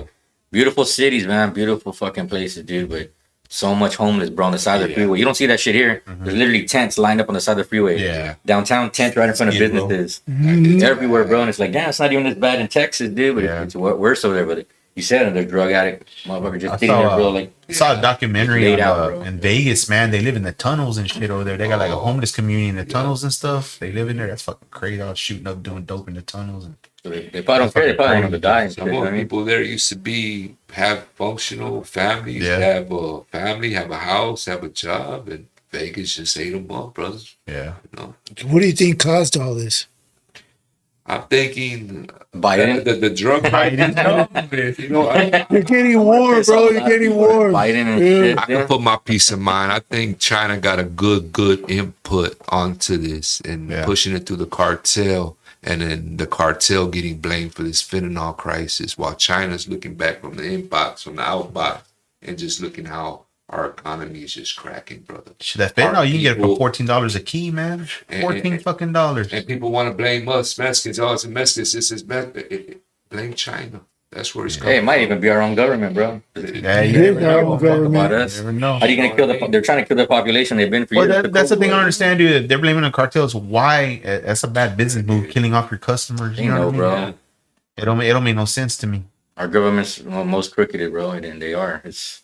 They've been killing us for years. They got all the shit they're putting in our food, Yeah. everything, bro. I was saying earlier, all the foods we got banned. We got over 37 food products banned in different countries. You know, like it just sucks, bro. It's just the food in Ukraine or like UK and stuff like that sucks to say is 100 times healthier than what we have over here. Right. Yeah, I got military friends that go overseas for work, whatever, they say they come back and they eat this shit and they feel sick. Yeah, They're like, man, I never felt so shitty before. Yeah, I had a buddy that was in Colombia for a month. In Colombia, he said he lost weight and felt the best he felt in that month when he came back eating the food. Same thing like he said. Felt like shit and got sick. Yeah, unhealthy. Yeah, that's crazy, right? Yeah. That's why America's the most unhealthy, bro. Out of every fucking other country, bro. I guess the only place to go eat is this guy's restaurant. That's the worst place. Shit, dude. Everything we got is, man, dude. Like, sometimes I Heart think attack about food. that. Yeah, I love it. Good. You're gonna die eating this shit. Might as well better than eating all that other process. At least it's fresh. You know what I mean? You're right about our fresh. government, though, man. Our food here is It's terrible, bad. man. And A lot of you're right. process, a lot of the other bullshit. I don't eat McDonald's. I don't feed my kids McDonald's. My daughter's always asking me, Dad, take me to McDonald's. Fuck no. You're not eating bro. poison, bro. Mason, when's the last time we ate McDonald's? We don't even. That's good, bro. Don't eat that. Hey, bro, man. the other day I went. I told my wife, "Fuck it." I was feeling brave. I said, "Give me a fucking the fucking fish sandwich from McDonald's, right?" Hey, bro, that motherfucker was like this little. That the burgers gotten small. They're like that big, man. Oh wow! If you ever go, just buy one just to look at the motherfucker. Even the hot and spicy, they're like super tiny, man. Same price. McDonald's is trash, bro. How much was it? French fries, $6? shit. Like $6-7. You ever studied Chemicals how, in the ass and those French fries. bro? You ever studied and see how much bull crap they literally gotta go Yeah. through just for the French fries? Come on, you It's gotta wear a all the suit. pesticides and shit. They say any insects or animals that come to a close even range of that They shit, die. they Yeah. die. Yeah. That's what's crazy. Yeah. And then to mess with the potatoes, they got to put a suit on at a certain time Uh-huh. and let that sit for another 6 months, 7 months, 6 months. Like, And then we eat it. yeah. Hey, check this out. The hospitals promote it. In every fucking hospital, you look around, what fucking McDonald's. fast food is in the hospital? That's the biggest money. Fucking McDonald's. Go Biggest figure, money and it make maker. you sick. So guess what? When that hospital beds ain't full, Time to you know, crank it up. It's kind of like working together. Like that's what causes the high blood pressure, the diabetes, high cholesterol, causes us with colon cancer and stuff. Like we got to deal with this shit, and it's doing Actually, they even said a lot of the shit that we eat right now, the processed stuff, is causing erectile dysfunction, Yeah. hair loss, like people losing their hair. Yeah. And it's all this shit that we're eating. The government's giving us this shit. Like, here y'all eat this shit. Hey, I'm up. scared to go to the doctor, man. I remember when I went to the doctor, they gave you medicine. You take it, you're good. Yeah. Man, I know a lot of people that go in, oh, you're borderline diabetic. Let me prescribe you this. And dude, in a year, dude, they don't even look the same. They're all sick. They're all fucked up. Fucking strokes after that and dying, and all their bodies fucked up. I'm like, fuck, man. Yeah, Like, that's what it is, you bro. know, you would think the medicine, but all the pharmaceutical companies, they push on the doctor, here, sell our product. You get this much. Yeah. Not big You know what I pharma, the mean? biggest money. Natural medicine. Yeah. That's all they want to do. It's just You to prolong eat you, that's it. enough, there's some people, if you can just literally eat right, take That's the it. natural herbs and just eating right from juice and from vegetables, from your fruits, you can reverse certain diabetes. They don't want you to know that. I You know get your food from cinnamon. HEB though, or these big stores, they're spraying that shit with a lot of you're pesticides. better off. I know I cinnamon wish is we had really good better for like diabetics. markets, like natural home, like Or buy them off the dude, Mexicans on the but side of when the road. you They're do- coming from Mexico. But when you do, it's fucking expensive. You go to them Whole Food stores over here. Fucking, Dude, it's everything our ridiculous. government gives us is bad, bro. You're better off buying off the Mexicanos that come from Mexico. I know, but I'm saying Oranges, the places that we watermelons. do have the so it's the like shit, this. You it's got to pay expensive. for your. It's like basically paying. Like if you want to eat healthy and eat good food, you're gonna pay. Yeah, Pay. you're right. That's what they're basically telling us. You get a cheeseburger for $2-3. You know, No cheap bullshit. I bought a watermelon from HEB one time, Uh-huh. bro. Cut it open and I'm all cutting it, slicing as I'm putting it away. Start eating it, right? I'm eating it, bro, and it tasted like numbing medicine, dude. No It literally shit. numbed my mouth. Wow. What the fuck, right? And I was like, tastes weird. It tasted like, it straight up didn't taste like watermelon. And my daughter came and took a couple, and I was like, no, and she ate, and she goes, oh, Dad, spit it out. So this is ugly. Come to find out, they're injecting those watermelons with all kinds of chemicals to make them grow quicker and kill the seeds from growing. I heard they're gonna try to get get rid of the seeds and fruits been. and stuff for us not to grow that shit. They've been, bro. Yeah, but there's still a lot of them. I'm saying they're trying to do that like permanently. And Well, even notice the majority of watermelons now, they don't have the seeds. A lot of them. Like when you're a kid, you cut it open, it's full of seeds. You don't see everything out. Yeah, you don't always go like You hardening it out, but you don't see that no more, see man. It's sad, bro. But that's the world we live in today, man. Shit, man, it's crazy, man. They're tearing up the land now, man. You know, we can't even grow anything here in the United States. We're going to be buying food from other countries, you know, because we're building concrete places here. You know what I mean? And this used to be, United States used to be the fruit of the land, you know.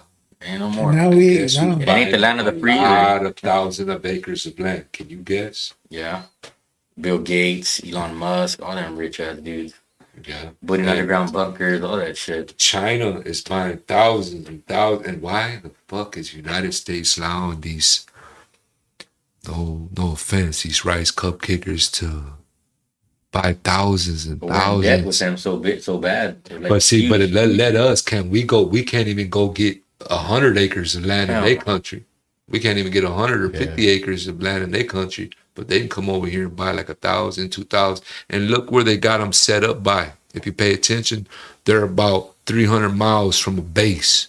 Another one over here is about so many miles, 2-3 hours from this base.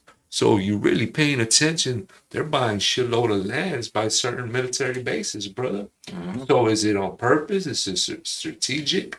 You know, it gets to the little questioning. But let us go try to do that over there in their country. They're gonna shut us down. Oh yeah.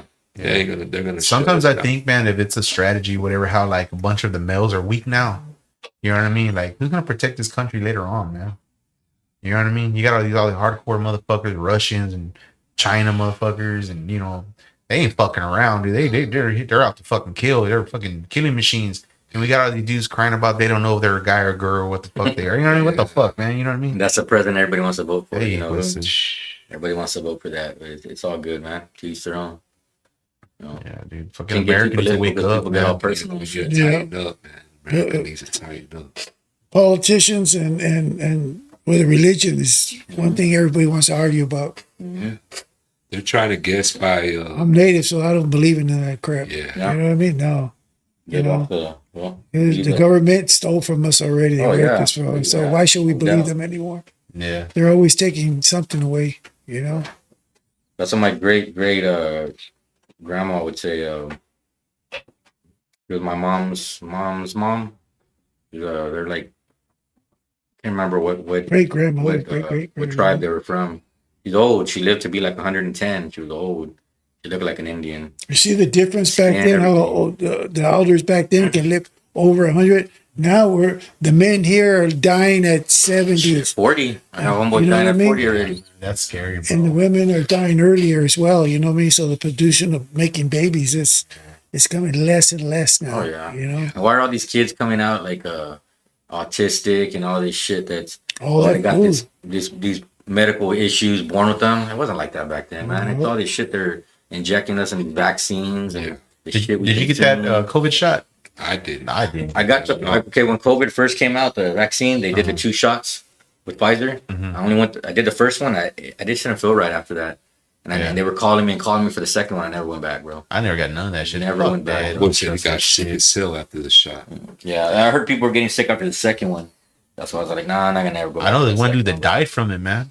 I know several people. My cousin's ex-husband, they gave him the shot. 3 hours later, he came back to the ER because he was fucking fever like a motherfucker. They did some shit to him. They sent him home. And a couple days later, he went back to the ER. He fell into a coma and he died 3 months later. Yeah. You know, There was a young nurse in her late 20s. They said she was like real in shape, took care of herself. Apparently, she got the COVID vaccine because the hospital was forcing people, even though they said they weren't forcing nobody, but they were threatening their jobs and shit. Her dad was pissed off, bro, talking shit on the news about it. He was, my daughter was healthy. She took that jab and she fucking died the next day. People were like, no, it's not the vaccine, bro. It's all crooked, bro. Like this whole country's crooked, man. Population control. Every 100 years, bro. Look at 1920, Spanish flu. Before that, 100 years before that, another one. Before that, you look at history. A lot of people don't look at the history, man, of what goes on. Man-made chemicals. You gotta go back. AIDS. I think that's where AIDS, all that shit came from, that, bro, from our government. You think AIDS came from a monkey? Put it out there. No. Bro, that's bullshit, dude. They tried it on monkeys. Yeah, they probably tested it. Yeah, tested on monkeys.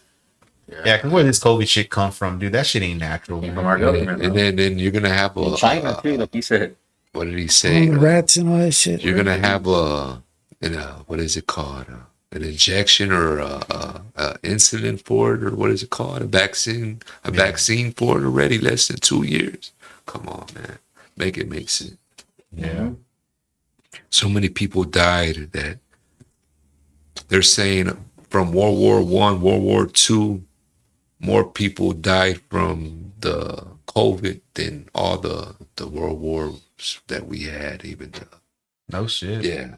That's crazy, man. What's that other war we had before World War One, or what was it? We had Vietnam. There you go. All the wars that we had together, that we've lost more people. Well, that's the goal, man. The government is trying to wipe us out more, man. And then what they try to pass out, a couple of little checks, boost up the food stamps, and try to get people to forget if you get the shot, we'll give you $100. And they didn't even give people money. You saw that? People they never give it shit. Yeah, they're forcing that shot on people. Apparently, they're trying to put it in the food now. So that's what I know. Somebody that like I said their name, but they work for the disease control center. Wow. They're supposedly trying to they're injecting cows with the vaccine. All these fucking animals that they're putting the meat in the stores for us to buy.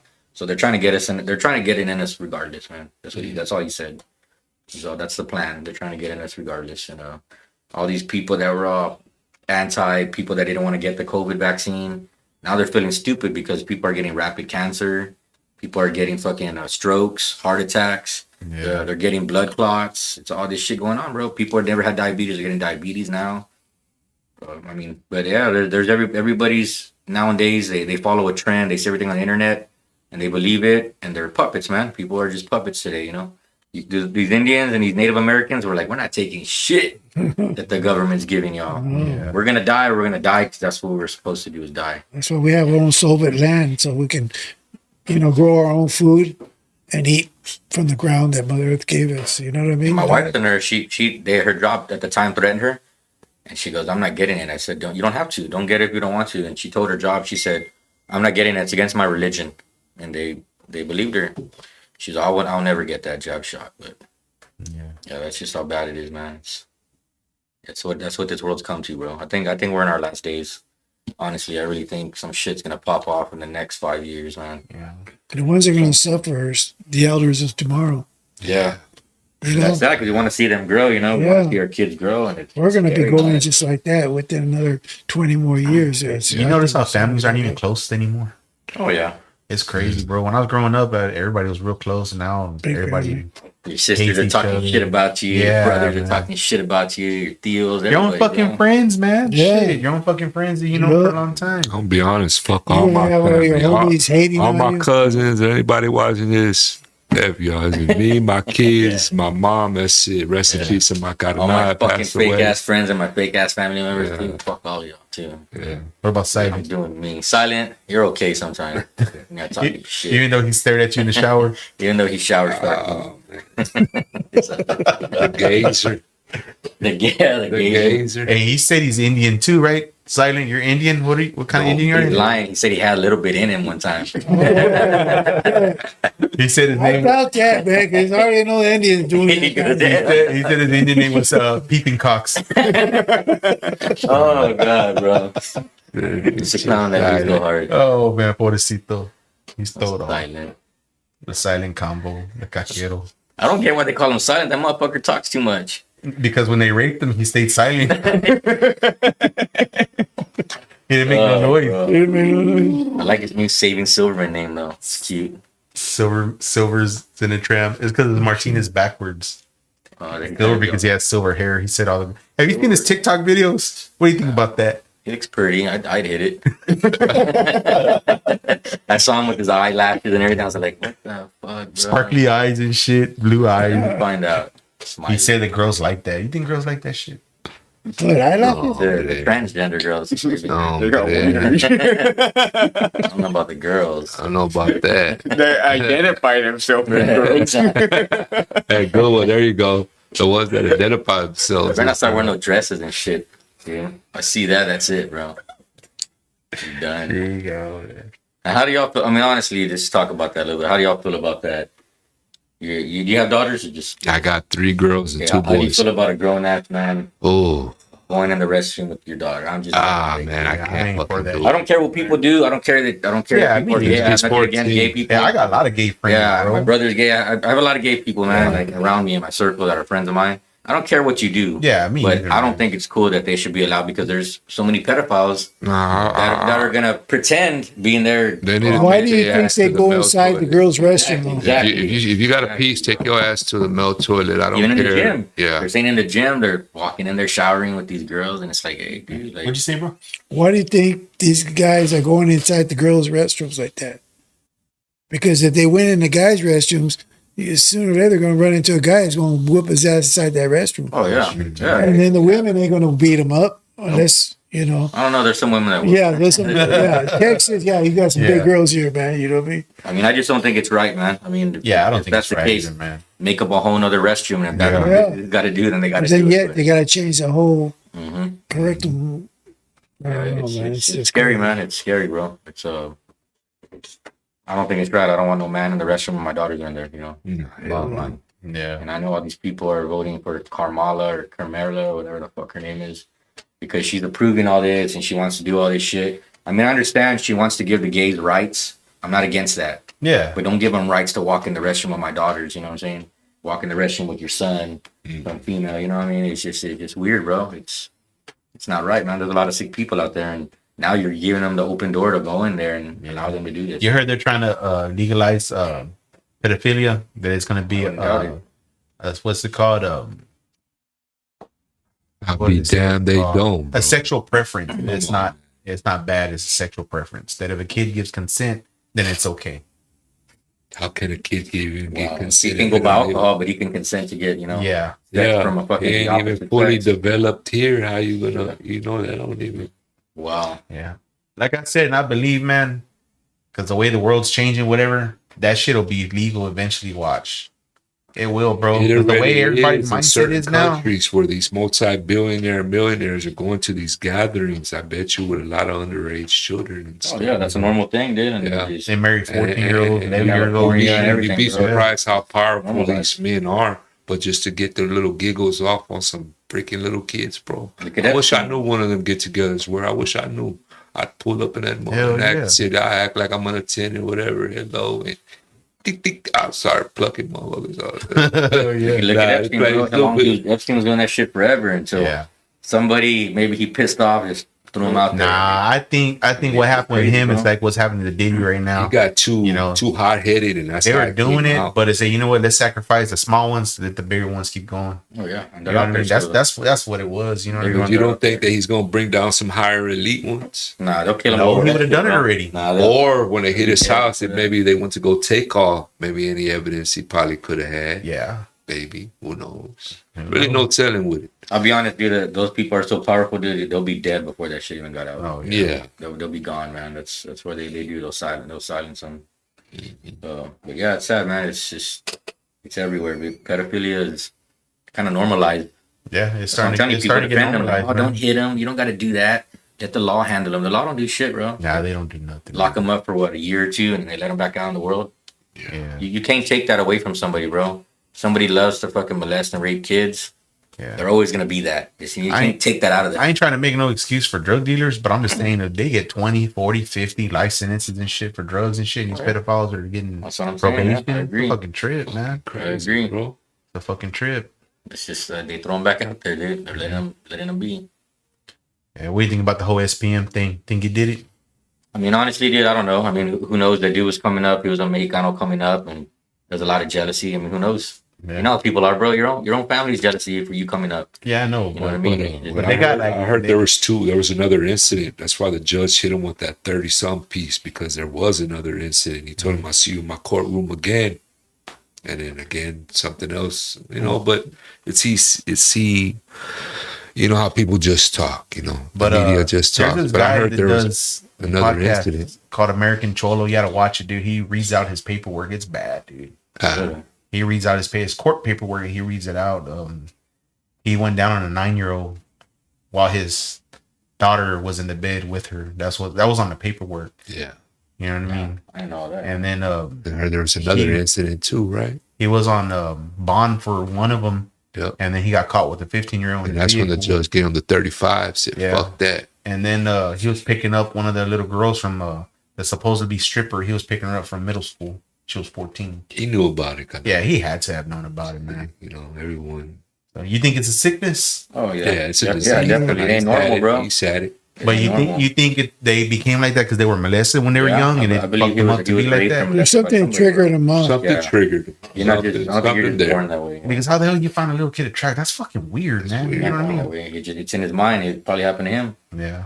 You know, and that's the thing. People didn't talk about it back then that much. Yeah, Yeah. nobody talked about it back then, man. What's the next topic you want to talk about?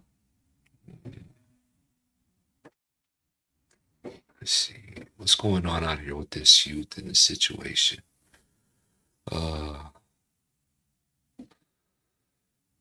What you got on your mind? What y'all want to talk about? Anything on Facebook? Anything cool? Oh, that's all there is drama. Fucking Facebook keyboard warriors like fucking silent. Hey, y'all just gotta, everybody listening to this broadcast, man, put the guns up, man. Put the guns up. Put the violence up. If you gotta handle a situation, just let these things rock, and that's it. Get on y'all's Don't be way, afraid to man. get your ass whooped, bro. Put the guns barely up. getting Put shot, all man. that. Fuck that. That shit ain't worth it, man. If you can't fight, leave it alone. And if you can, I mean, more power to you. But all the gun shooting and the violence going on in the city needs to come to an end. Hey, Man. bro, what is the one thing that y'all have ever experienced in your life that you wish you could have done something, but you couldn't, and you regret it to this day? Saving my mom for I was about to say the same thing. getting her ass whooped from my father when I was too young to do anything about it. Yeah. Now that I'm older, I wish I was just 10, 11, 12, 13 years old at the time, that I could have did something to protect my mom. I used to see my mom get beat by my dad. I couldn't do shit about it. I picked up one time a knife trying to get him. Second, it pushed me right off. Boom. Yeah. I picked up at clubs, everything, you name it, brother, and they wasn't doing nothing to my father. But that's something I wish I could take back and help my mom on the ass whooping she was getting from my father. Yeah. Yeah. If there's one thing I can. Same with me, but I didn't see my mom get my son. My dad never disrespected my mom like that. But I wish I was as big and as old as I am now when my dad was cheating on my mom, and I wish I could have just beat his fucking ass. Yeah. You know what I mean? And so you need to snap the fuck out of her. Because my mom literally was depressed, man. She was taking heavy medications for depression, man. I'll never forget. I used to make her laugh all the time. I was a clown when I was little. She'd be there, right? And I'd start saying, hey, Mom. She'd be there just zoned out. And I'd start making her laugh. And she'd start laughing and laughing and laughing so hard. And she'd start crying real hard. Like right within the laugh, dude. Yeah. It hurt me, bro. I'd be like, oh, shit. What's wrong, Mom? You know, I felt bad, dude. It killed me, dude. And where's my dad out there fucking other bitches, you know? Didn't care. And my dad would come home and tell him, hey, man, where you been? You know, we're kids, though. We're teenagers. We're like, where you been, man? Mom's depressed and crying here on and off. And oh, don't worry about it. Don't worry about it, Vato. Don't worry about where I've been. And he'd come home drunk all the time, you know? Yeah. And it's sad, man. I wish I can go back and be who I am now and beat the fuck out of that dude. Yeah. Mm-hmm. You think you can put hands on your dad? Shit, I would knock that fool out, dude. Ain't nothing on me. I don't know, dude. I couldn't do it, man. Me and my dad got into it real bad. You ever seen Orange County Choppers? How dude, that was the way me and my dad were real bad. You know what I mean? And man, I mean, he was stuck me a couple times, and he would ask me to hit him back. I don't know, dude. I just couldn't do it, dude. It's not because I was scared of him. I guess with respect, because he was my dad. You know what I mean? I could do it because he didn't have respect for my mom. Yeah. You know what I'm saying? He didn't care. He didn't care how she felt. You know, it's. I mean, my mom was a good mom. She didn't go out. My mom didn't drink. She didn't smoke. She was an old school mom. The ones you would see, actually, you don't see these young girls doing this shit nowadays. But my mom would wash clothes, fold all our shit, fucking prep my dad's shit, iron his clothes for work, fucking make him a lunch, wake up in the morning, we'd have breakfast before school, come home from school, we'd have something else, the dinner would be ready in a couple of hours after school. So we grew up the old traditional way. Yeah. And my mom was a good woman, you know? And for my mom to be as loyal as she was to my father, and he didn't give a fuck, you know? It's like, wow, you know? But I mean, it is what it is, you know? I can't change the past, but she died young. She died at 56. I mean, I wish she was still here, you know? But, you know, if anything, I wish God had took him, you know, first, because my mom was a way better person than him. Yeah. My mom would have loved to see my kids, would have been there helping me, you know what I mean? My dad, he like you said, where's your parents at? They're not taking care of our kids now. Yeah. You know. Checo, you got any regrets? No, I got any regrets? Any regrets? Besides my baby mama? No, I don't. You know, I did everything the way I did it.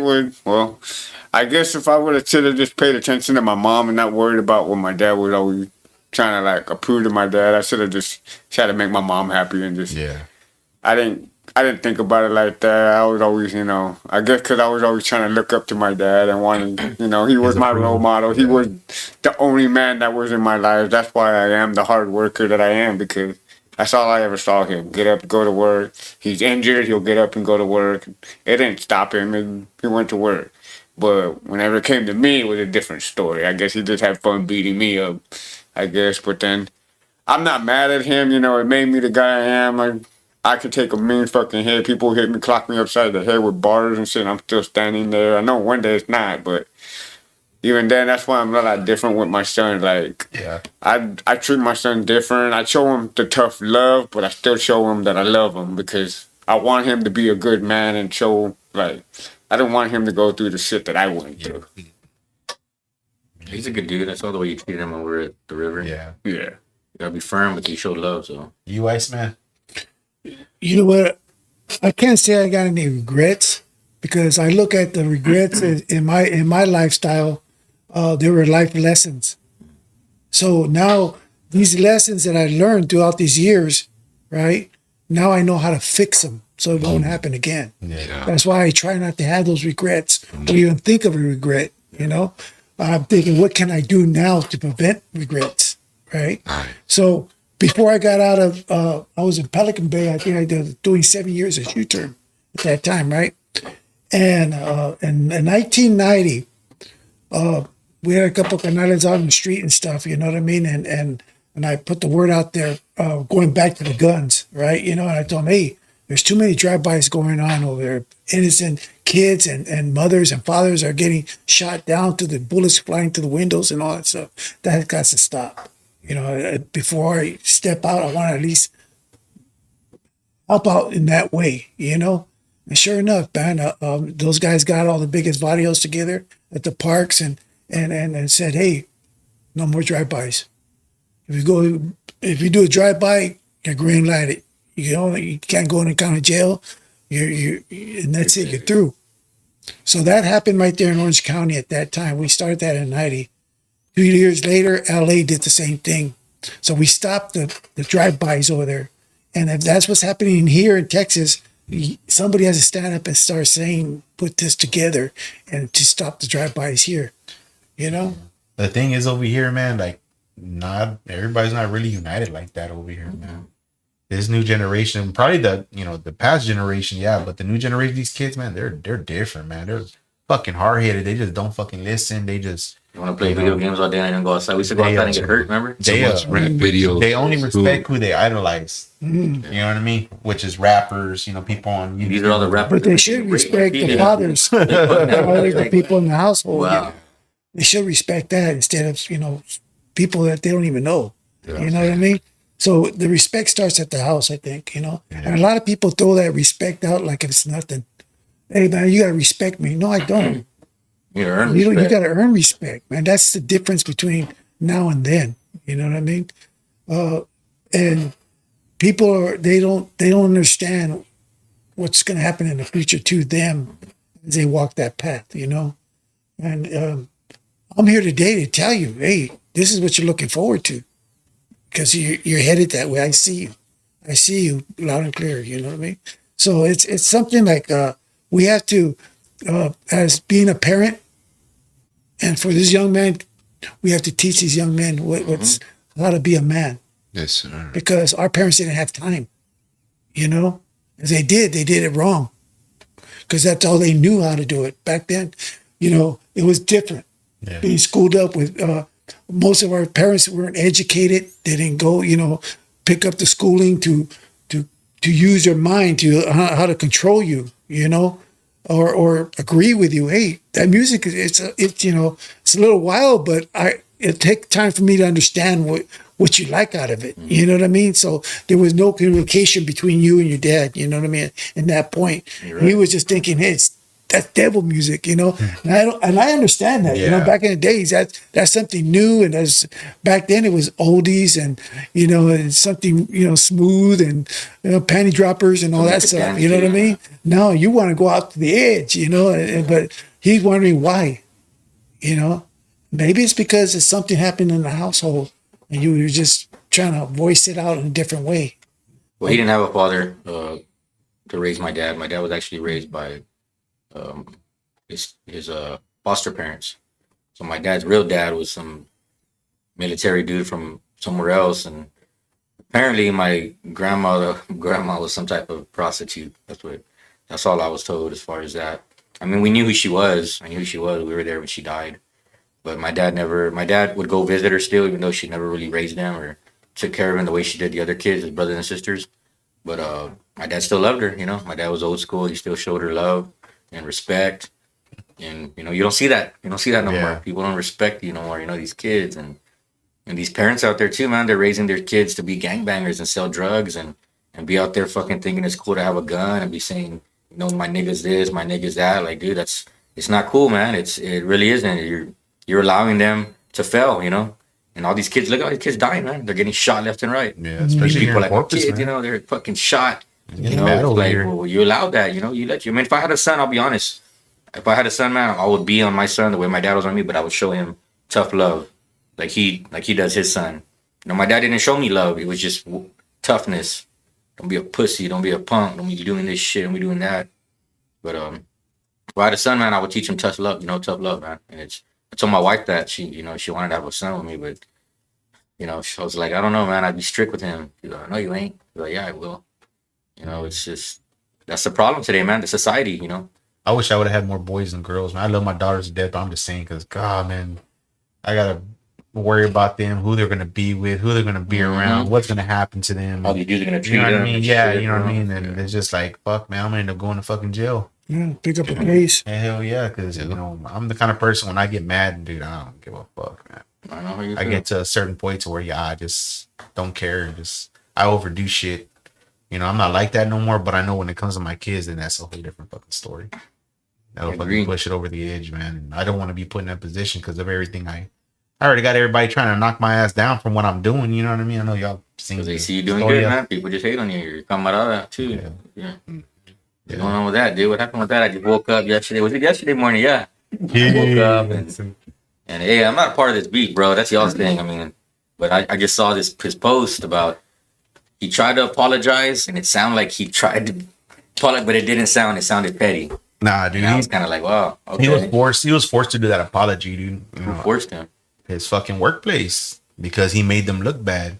Oh yeah. He's mad because the whole shit that happened with Michael White, when Michael White slapped him, I didn't back him up, but they wanted me to cut off Michael White, whatever, and this and that, and I didn't, right? And then he tried to give a bullshit story about it, whatever, and that's when I did that Corpus Christi originals with Jesus. When they asked me what happened, I told him what happened, whatever, and I guess George didn't like it, so I guess, you know, we weren't even cool anymore. So I noticed it happened 3 months ago. But a lot of my posts or my customers put shit, he jumps in the comments and makes stupid little remarks like, "Oh, mine tastes better. Oh, you know, it tastes like your food tastes like ass." Or like just shit like that? Yeah, just talking shit. And I just like, I didn't know that. and I was just like, you know what? I'm not gonna say nothing. You know, whatever. The dude, he's gonna call the cops. You know what I mean? And then I'm gonna get in trouble for it. Whatever. He's Bono Chulo dude. Whatever. You know what I mean? I'm just gonna let it go. I'm not gonna say nothing. Whatever. And then customer had put something. What'd she say? If he or she doesn't buy you El Vago, do they really even love you? You know what I mean? This is like a joke post, whatever. He gets on there, because they're too busy buying his place, whatever. And this, I don't even want to say the name on it. I ain't trying to promote that motherfucker. Yeah. You know what I mean? That's what he wants. He wants free publicity, dude, because, you know, obviously he ain't fucking making it. Well, I'll be honest, man. I mean, when you're hating on somebody else's business and shit, you're hurting yourself. You know what I mean? You know, and then he tries to tell people, "Oh, it was a joke." Hey, dude, we're not even cool anymore. You know, we're not even cool for him to be fucking taking shots. But I let it go. He could have gonna go to your place and eat. Did he show up the next day? No, he ain't gonna show up, fool. He already erased that shit. He did it because they made him they said that it made his establishment where he was at look bad. You know what I mean? Because, dude, a lot of people were saying shit. You know what I mean? And then what pissed me off is a lot of people were like, "Oh, you got your feelings hurt." Motherfucker, I don't got feelings like that. I don't have those type of emotions. I don't get butthurt. You know what I mean? You know, to me, everything is like, hey, you know, you do something to me, I'm gonna do something back. I don't get in my feelings. I don't feel hurt about it. I don't pity myself. I don't believe in that shit. I made it this far through life. I beat a lot of cases when I was younger that I didn't get a lot of time for. Fucking imagine being 17 years old, bro, and you're gonna go to prison. They offer you 60 to life. I fucking beat that shit. You know what I mean? I still got a little bit of time, but I didn't have to do that much. You know, I never, like I said, I never fucking ratted nobody. I never fucking did any fucked up shit. I was loyal to the fucking people I was during that time. I did a bunch of shit I did. And to this day, man, I know a lot of people from every walks of life. I got friends that are politicians. I got fucking friends that are fucking state representative. I got friends that are judges. I got fucking homeboys that'll fucking kill you. I got fucking homeboys that are this gang and that gang. And I got that'll love on you, like silent. Yeah.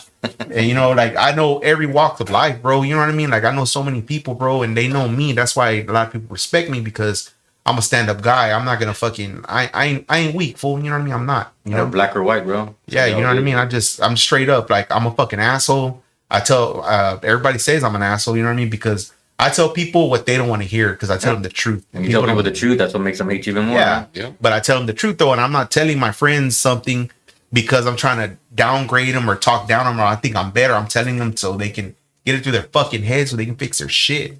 You know what I mean? Yeah, he's a prime example of it. You know what I mean? Like he kept on and kept on and kept on.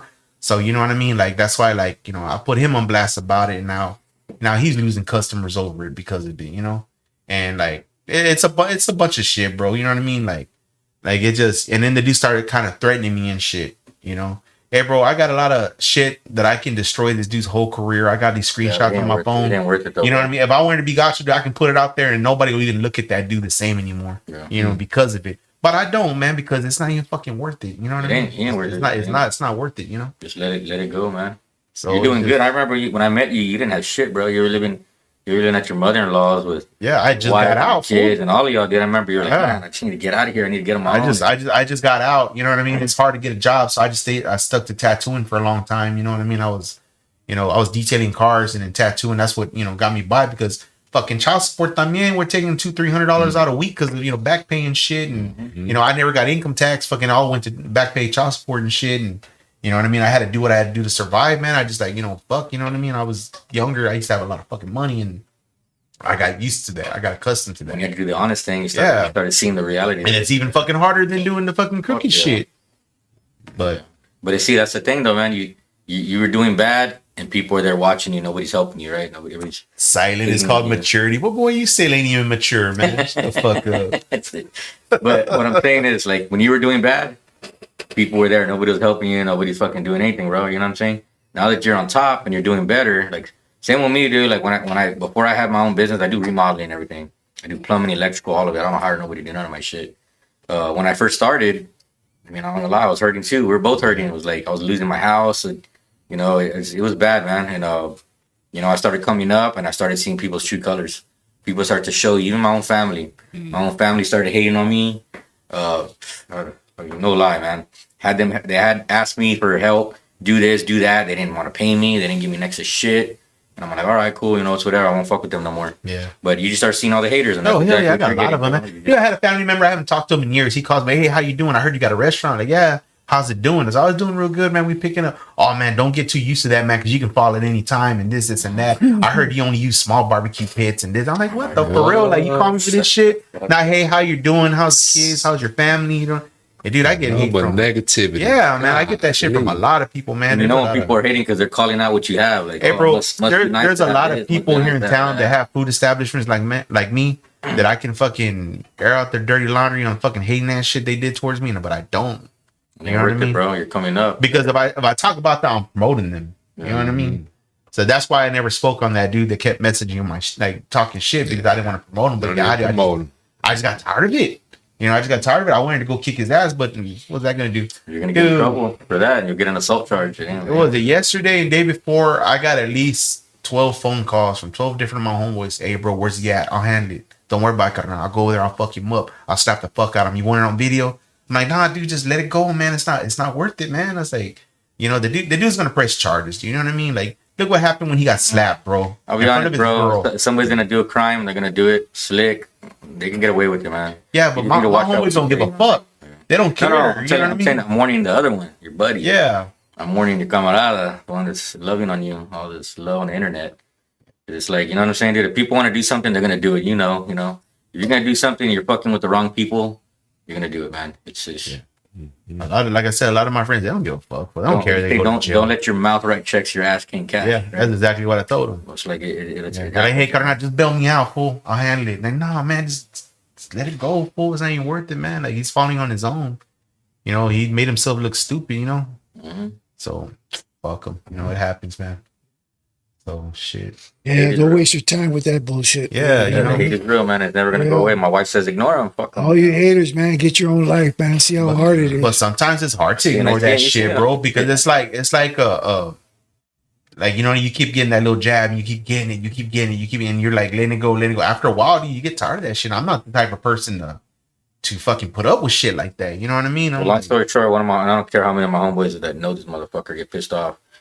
I respected the dude. He was a military dude. He did a lot for his country. His friends, I mean, he's been through a lot. Mm-hmm. But he's an alcoholic now, and he drinks a lot, right? So we joke around. He fucks around a lot.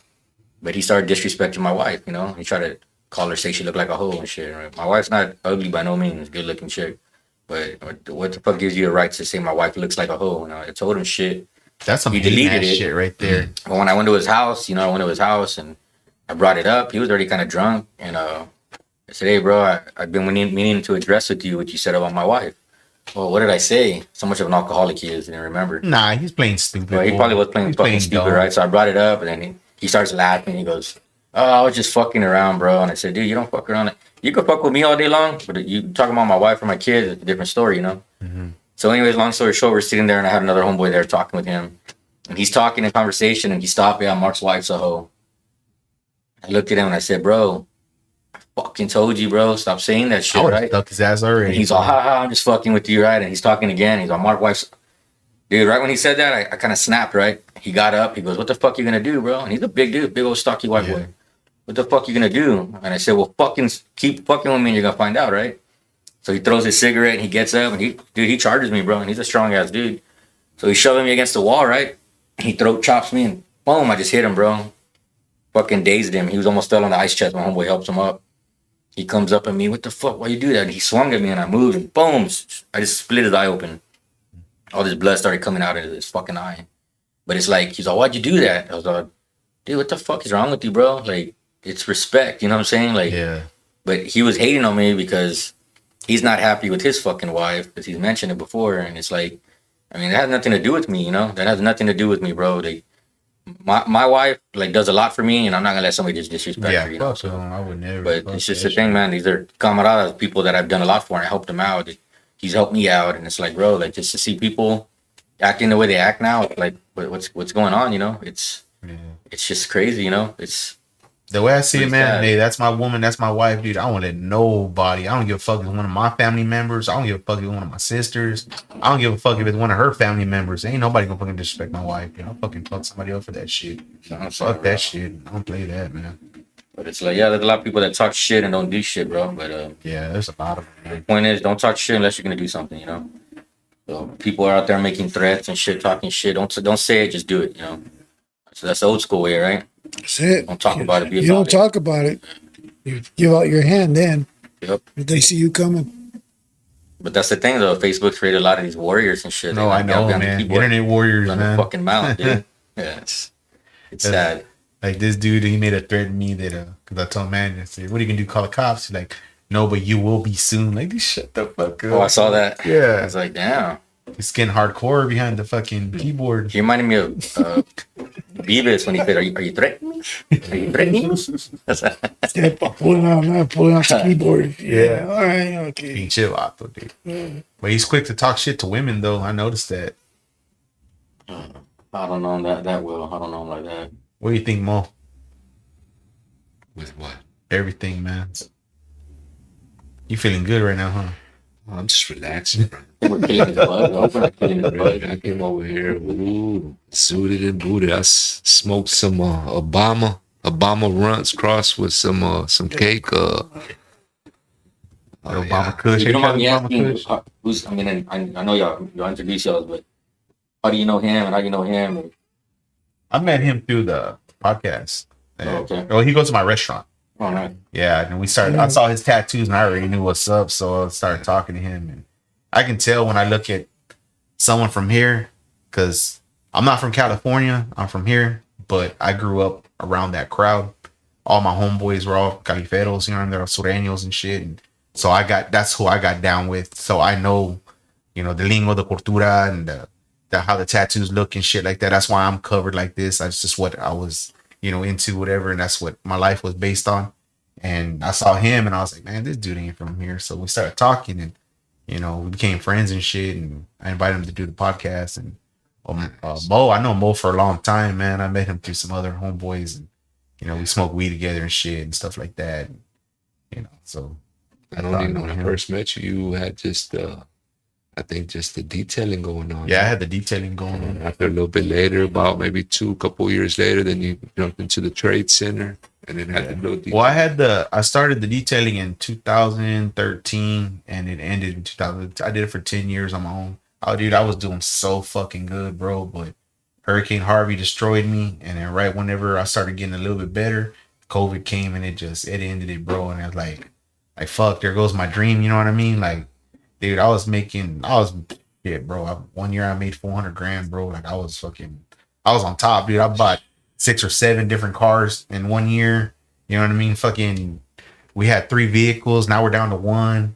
Like, you know what I mean? Like I was living good. You know what I mean? One door closed, another one open, bro. Yeah. That's what happened. But it's just, you know, I had to file bankruptcy and shit before I opened up the restaurant. That's why I started doing that, because I had to try to figure out something to make some money, dude. Because detailing it got harder, bro. Nobody wants to pay anymore.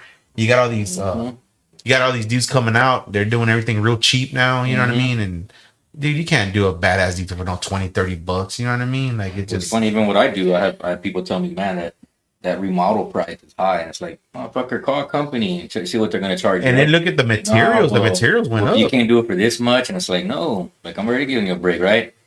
A week later, they'll hit me up. Hey, we still good for that price? Nope. But that's nope. That's the sucky thing, price bro. Went up a little bit. What do you mean? I was like, I already know what prices cost to remodel restrooms, kitchen, all this shit. Like, you're not gonna fucking bullshit me, right?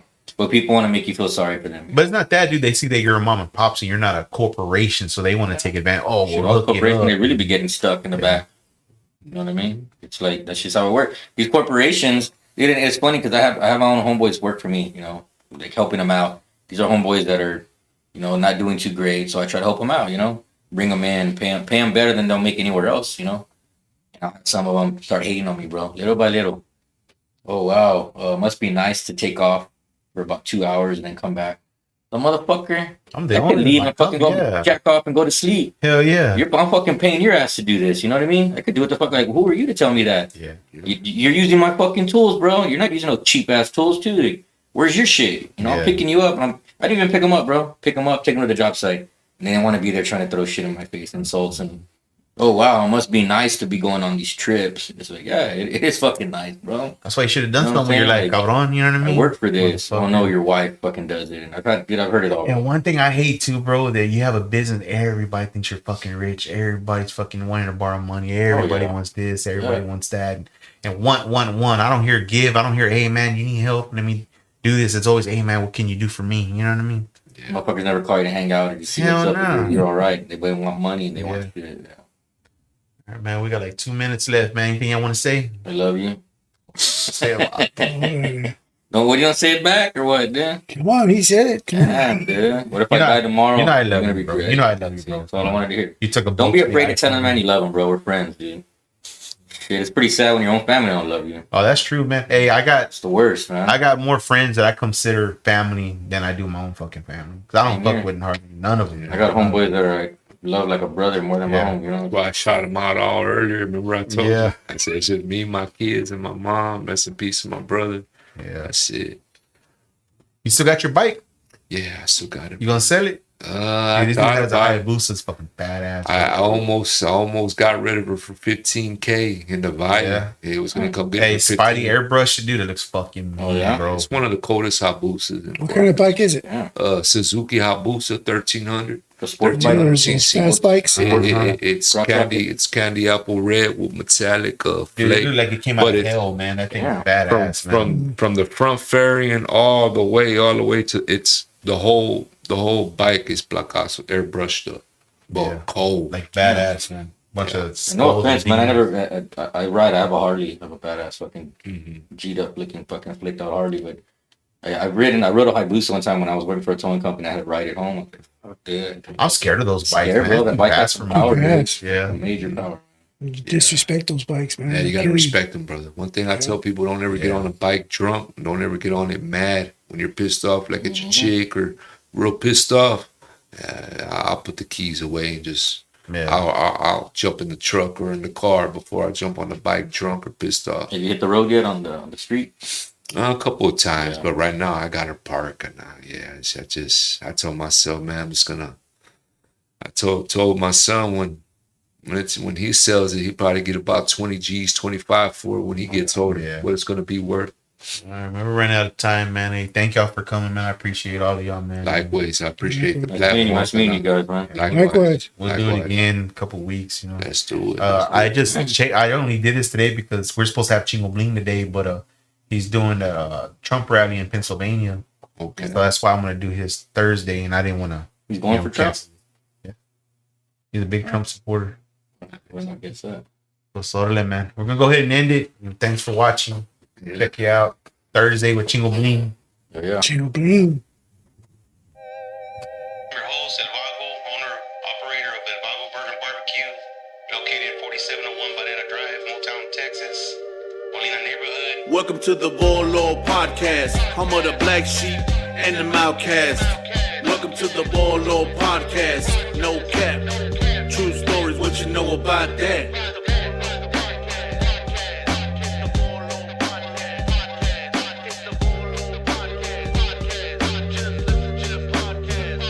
Welcome to the Volo Podcast, home of the black sheep and the outcast. Welcome to the Volo Podcast, no cap, true stories, what you know about that.